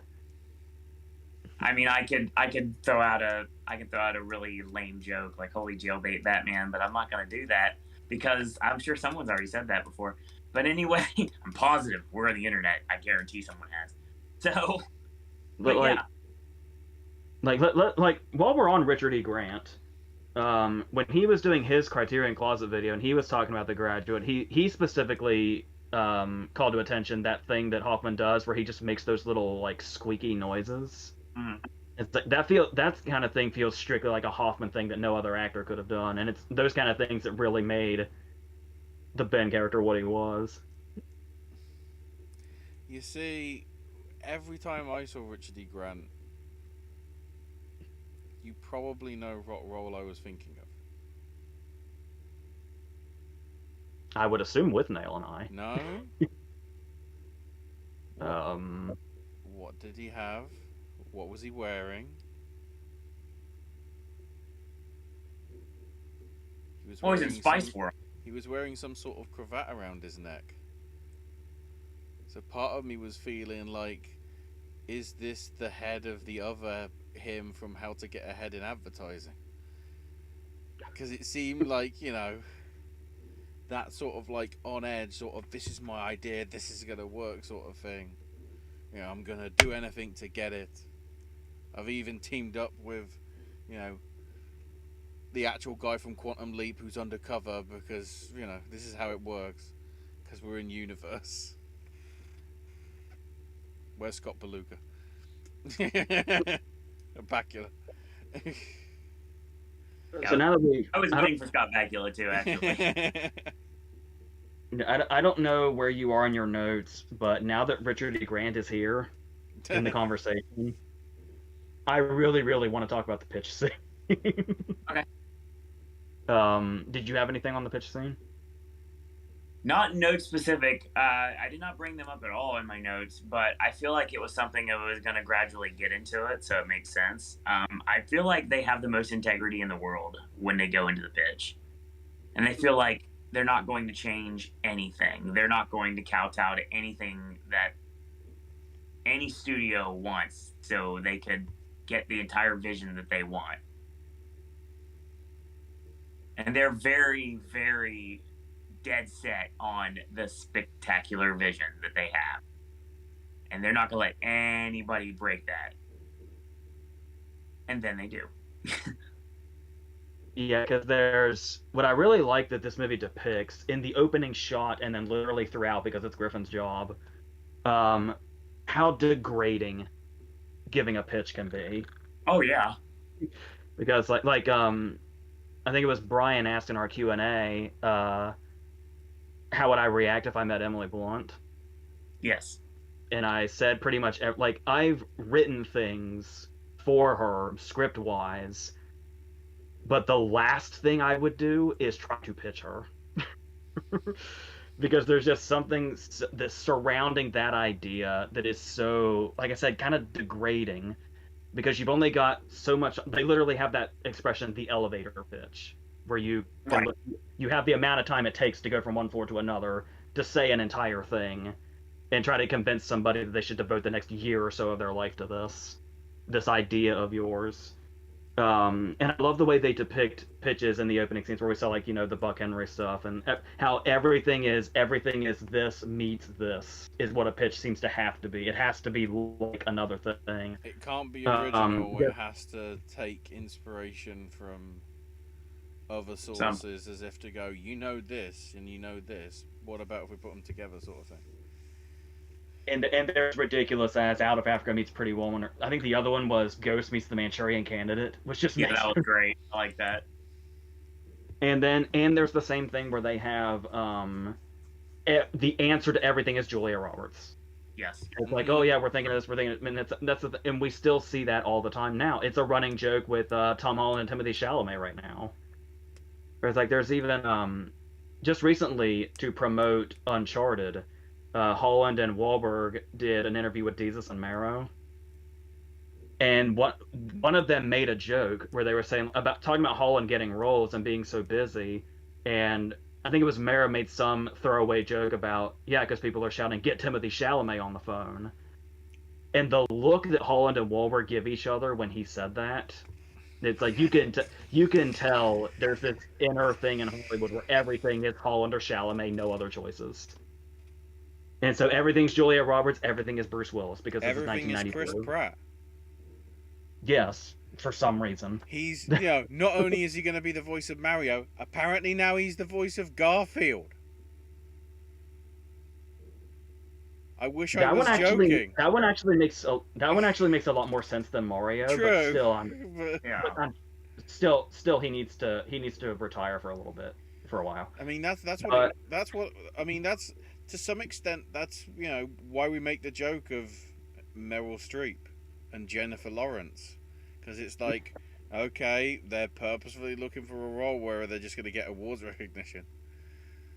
It's only because sort of Jennifer sort of went off the radar for a bit to just focus on whatever she wanted to do, and to some extent Meryl as well. Although there's still a point where it's like, well, Meryl's in it, she's probably going to get nominated, sort of thing. So, to talk about this pitch scene with Richard E. Grant and Dean Stockwell, what's interesting about this, first of all, is what Owen was talking about with Richard E. Grant, about that passion, about that complete unwillingness to make any Hollywood changes. Right. What's really interesting is how you have Grant and Stockwell doing two different sides to this, because while Grant represents that passion and the stuff we saw in David Kahane when he was talking about his project, you have Stockwell on the other side of that, where Stockwell's one of those guys that almost immediately caves, where it's like, no names whatsoever, And then Stockwell like immediately like caves and says, "Oh well, there's this person." And then there's also that case of these people and whether or not they actually care about movies. There's that moment where Stockwell says, "We need somebody English like what's his name," and that's the only description we get. It's like you can tell that these two are coming from two completely different places about how they're approaching this, and it's like they're these perfect representations of like the passion versus the well, we'll cave if we can get it made thing. The thing that we eventually see Richard E. Grant succumb to after the screening at the end. But what's really great about this is that shows the Hollywood side. And we talked about what this movie's doing is jumping back and forth between being a thriller about murder and getting away with it and Hollywood and its workings. And this scene is doing both of those at the same time. While Grant and Stockwell are showing those two sides of Hollywood perfectly, there's something else entirely going on in this scene also, where Griffin's literally sweating because he's under the impression he's getting ready to meet the postcard writer, who is a potentially dangerous person that wants to kill him. So the tension is mounting there, but while this tension is mounting already just in that anticipation, this pitch that Richard E. Grant is saying involves the words guilty, prison, murder, and execution. And it's like every time he says this thing, it's like one of my favorite moments that I bring up a lot is the Hitchcock movie Blackmail from like 1930. And it was Hitchcock kind of coming out of silent movies and into sound. And one of the ways he uses sound in Blackmail is a knife had just been used to kill somebody, and this person was trying to get away with it. And this person was having a conversation, and in this conversation, the word knife kept getting said, but the audio was garbled to where in the dialogue, the only word you could hear was knife. And because we were hearing that from the protagonist's perspective, because that's all that was on their mind, because they're trying to get away with murder. And it reminded me of that every time Grant would say a word related to murder or being guilty or prison or being executed. And all of that is going on top of them representing Hollywood. And it's like everything that the movie represents kind of combines into one in this particular scene. And of course, of all things, it's a fucking pitch scene. So it's the real culmination of this entire movie, I feel like, is in this scene. And that's why I think it's probably the best scene in the movie. For me, anyway. That's a fair assessment for sure. So yeah, like you basically get to the very end, and like again, he just basically sells his soul, and it's like, yep, I wanted it made, I had it done, and then Bonnie's like, you know what happened? What happened to you? And things like that, and it's like, oh, you're fired, and then they basically kick her to the curb, and God knows what happens to her. But I mean, and then we get the pitch over the phone while Griffin's driving, and basically the writer officially confirms he was the guy that was into writing postcards back in the day, and he pitches the concept of the entire movie, exactly what has happened. And basically Griffin is like, you can guarantee a happy ending, as in you're not going to kill me, right? And he's like, well, yeah, I can do that, and then then you got a deal. So of course he sells the script, and Griffin gets to live on with June, and that's the end. And it just ends so abruptly. And like you mentioned before, it's like the twist here is that there is no twist. It's reality. Yeah, because it's like you would think, because you had told me that the way I built it up to you, you were expecting the movie to be darker. Yeah, exactly. And you said that a darker ending would have been Griffin actually being murdered. But my counter to that was Griffin getting a happy ending is the darker ending. You're not wrong when you made that clear. Yeah, absolutely. But seeing it from... like even though it would have been a darker ending for Griffin to actually be murdered, it kind of would have been the conventional ending. Yeah, that's true. Especially since it's built up how potentially evil of a person he is. Well, not potentially, just evil. But and it just feels like he shouldn't get happiness of any kind after what he's done. So he literally got away with everything. By the way, even though we don't know about the relationship and it seemed bad, Happiness with the former girlfriend of the dude that he murdered, by the way. Exactly. So let's see. Brian says won't be seeing Power of the Dog till May 1st. He can talk about it on our podcast that night if you want, Brian. He says I'll be seeing The Graduate sometime soon. It says speaking of The Graduate, it holds the record for the movie to only win director until Power of the Dog this year. Don't remind me, Brian. Josie says which studio today would buy Richard E. Grant's movie? The initial pitch? Yeah. Probably like Focus or something. Fox Well, Search. if he wanted no names, Focus might be a little too big for that. I don't want to immediately say A24, but Film Independent? I Film or IFC. yeah, Possibly Film Nation. that's a good one. Yeah, I can see that.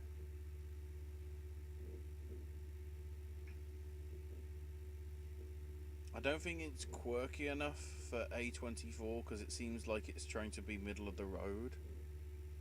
So in that essence, maybe Pure Flex. Open Road. It's gonna be. AJ, what about Open Road? Yeah. I could see that. I could see Open Road for sure. Also, at the rate that he's going with a lot of his stuff, scot-free. Yeah, that's a fair point too. I mean, Snowman was middle of the road as you can get.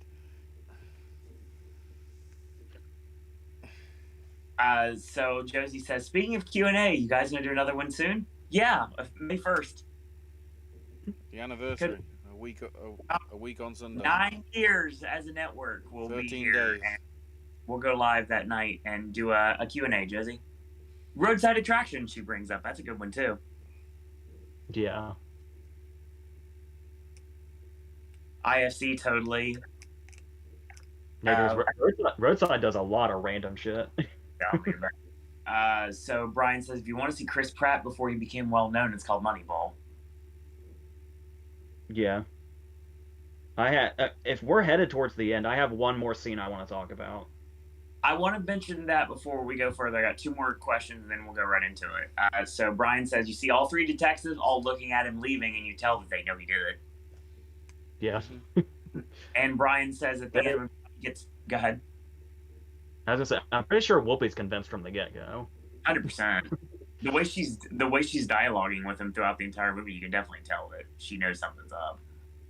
And Also- that actually perfectly ties into the scene I want to talk about. I want to mention the last scene. Well, not the last scene, but the last scene for Bonnie, and then we'll get to that in a second. Because I want to get Chad over here. Also, at the end, when Bonnie gets fired, she broke her heel by accident when filming Altman like that, and have that moment instead of a retake that he loves improv, and that's unexpected. So apparently That's crazy.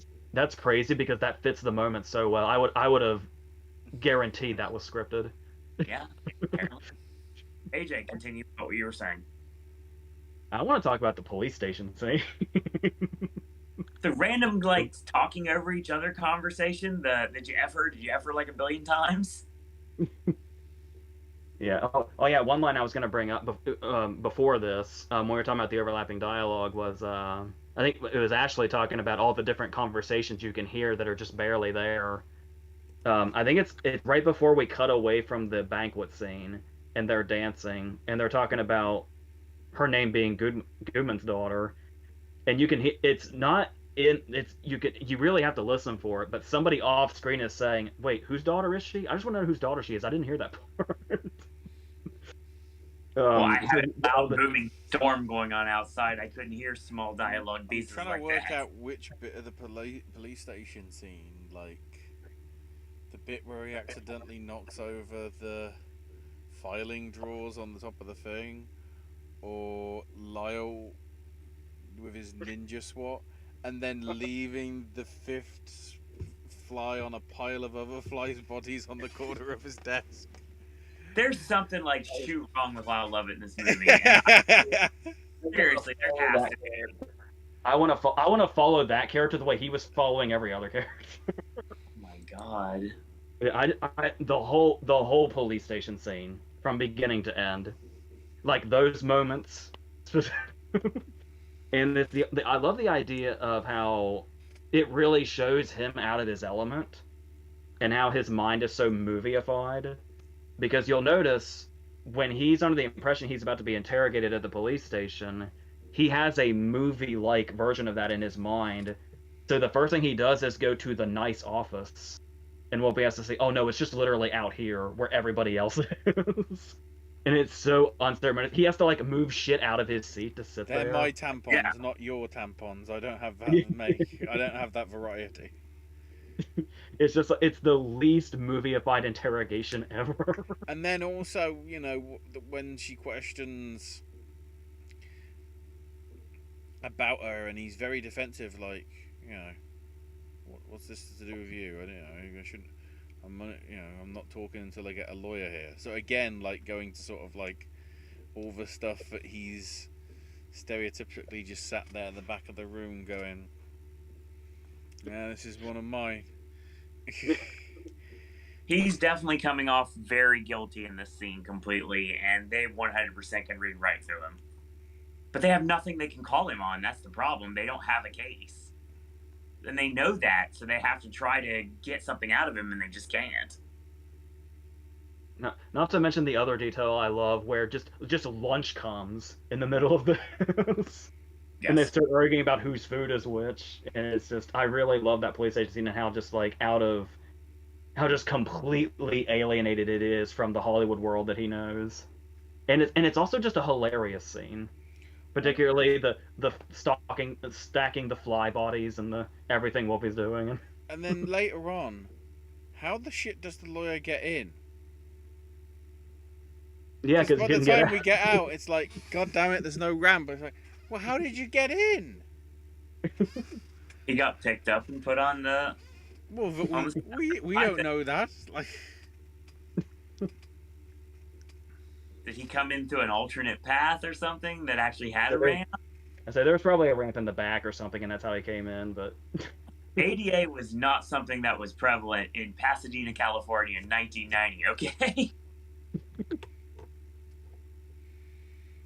is that the same Rialto from Once Upon? Or not? Should have been. I say it looks smaller, but No, I I would meant think the external shot looked right. Whether they used a different internal, I don't know. I say the theater is the auditorium inside looks smaller, but I'm not sure. You would think so. It makes sense given the circumstance. Yeah. Josie says habeas corpus sounds like a John Grisham, David Bartolacci thriller novel that she says she puts away all the time at work. They probably have dust on them.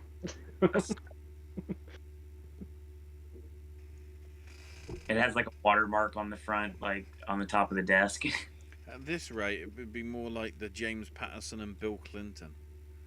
The first one was so bad. Why did they do like multiple ones? Actually think that might be the Take It Home. I think that's everything I had that I was going to discuss. Yeah. If you've gone through your notes.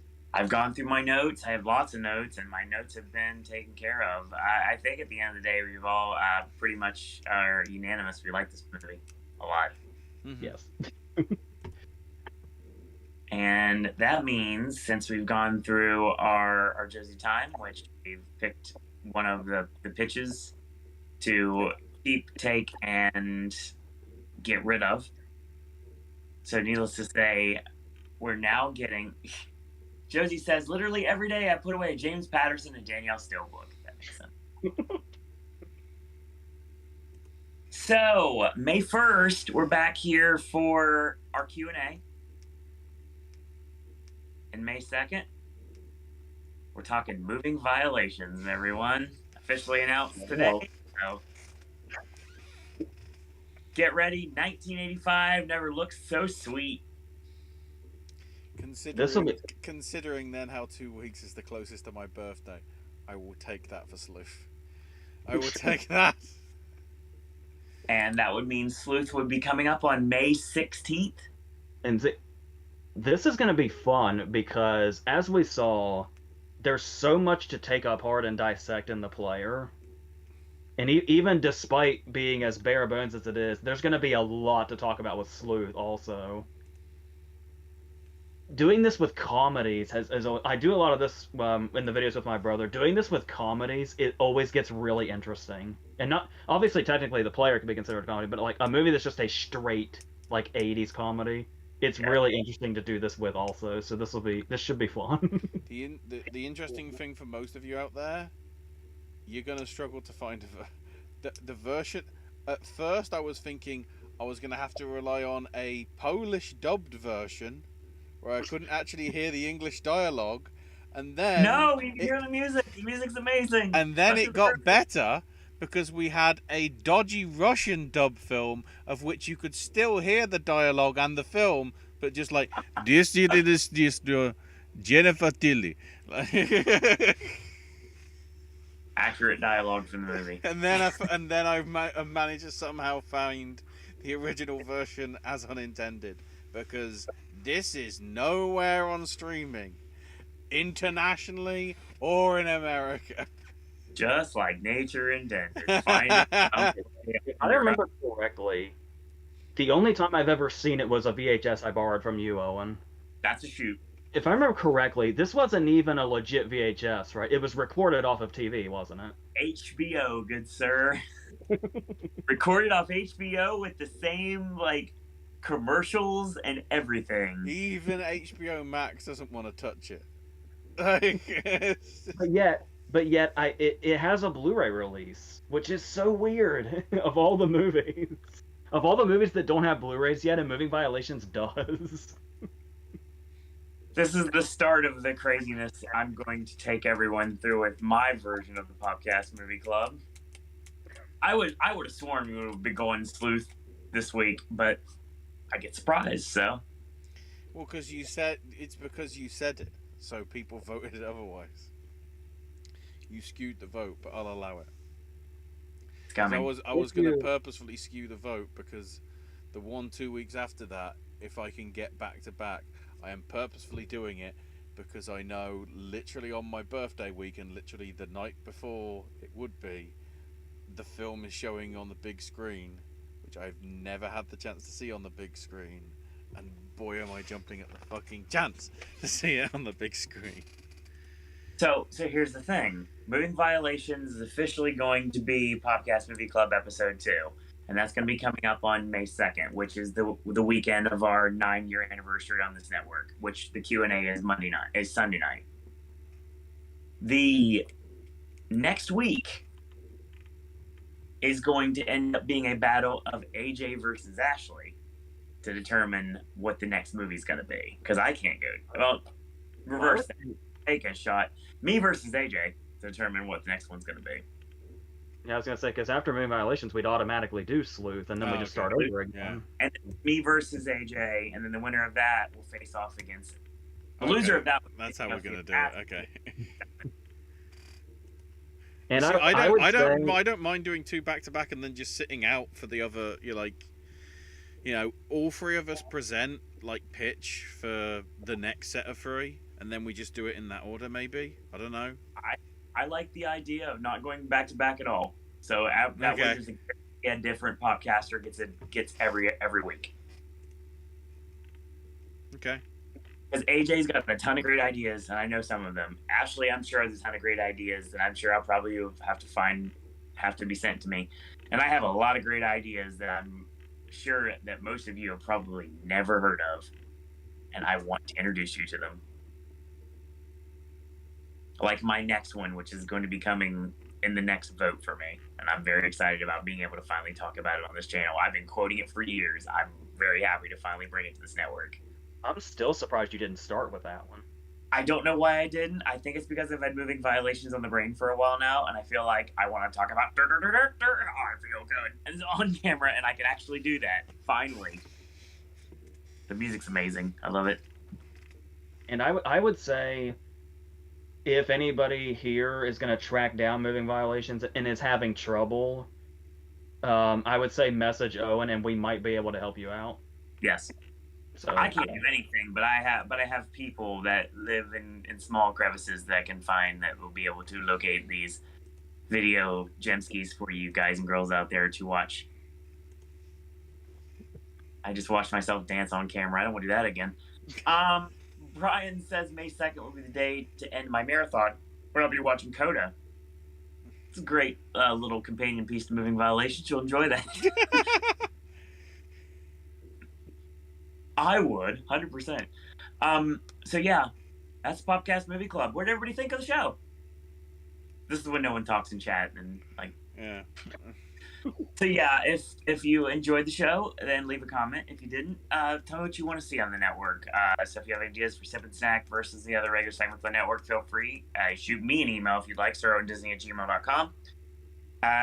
Of course, Ashley can be found at Ash Take a Shot at Ash Is My Name UK on the Twitter. Mm-hmm. And Snack Stash is coming back. We have more gaming content coming eventually. I'll bring back wrestling someday.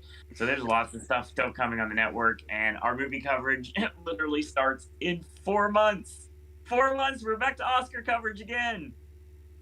I will be hopefully rehearsing by that time, but as of this moment, but right now, I can say that it's going to be a busy time starting in August.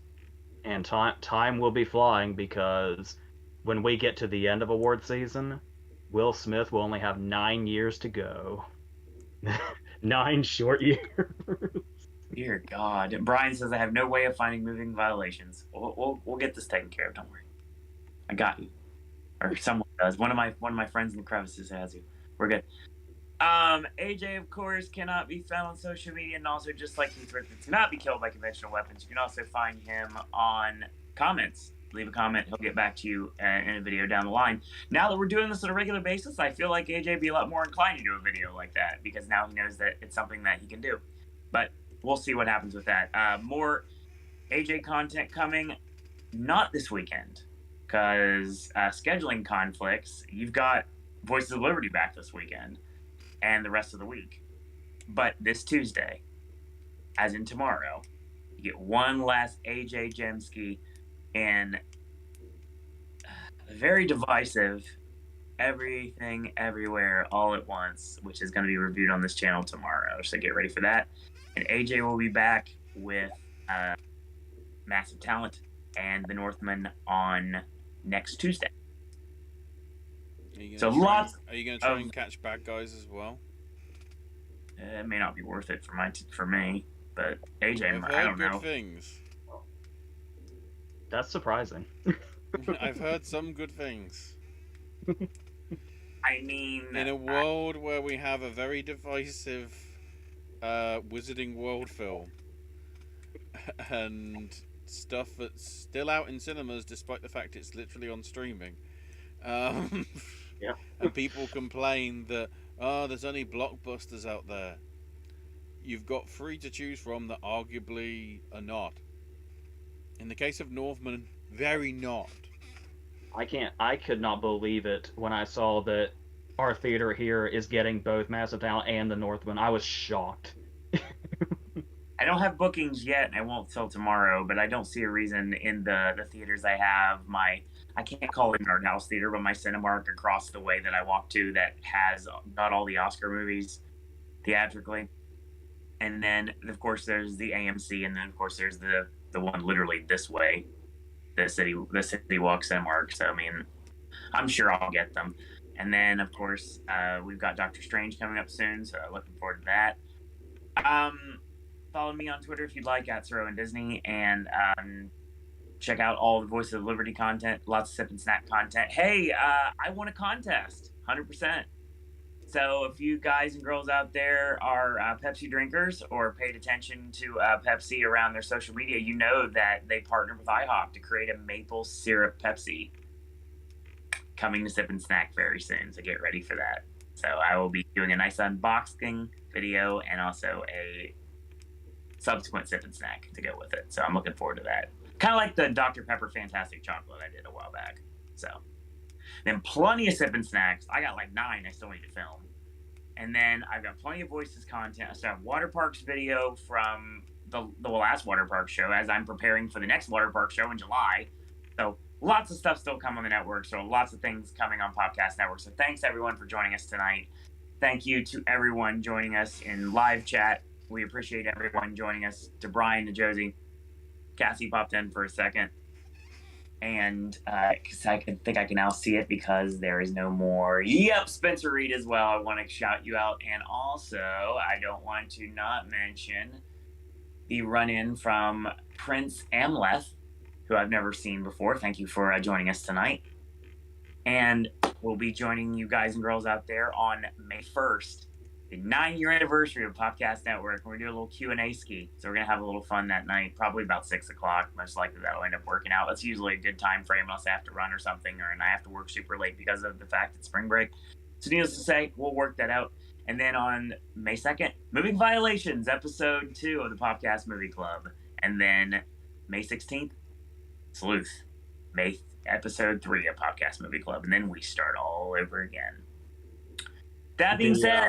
the original Joseph L. Mankiewicz one, not the Kenneth Branagh remake that I keep forgetting exists. Yeah. Guess what I'm having to watch now as research. You had Bicycle Thieves. I have the remake of Sleuth, and I want to watch Bicycle Thieves. So that said, thank everyone for joining us tonight, whether live or in archive, and thank you for joining us for the first edition of Popcast Movie Club. We'll see everyone on May 1st for our Q&A show, and in the meantime, I want to thank you guys and girls out there for watching. And until tomorrow, boys and girls, that's all we got to say about that.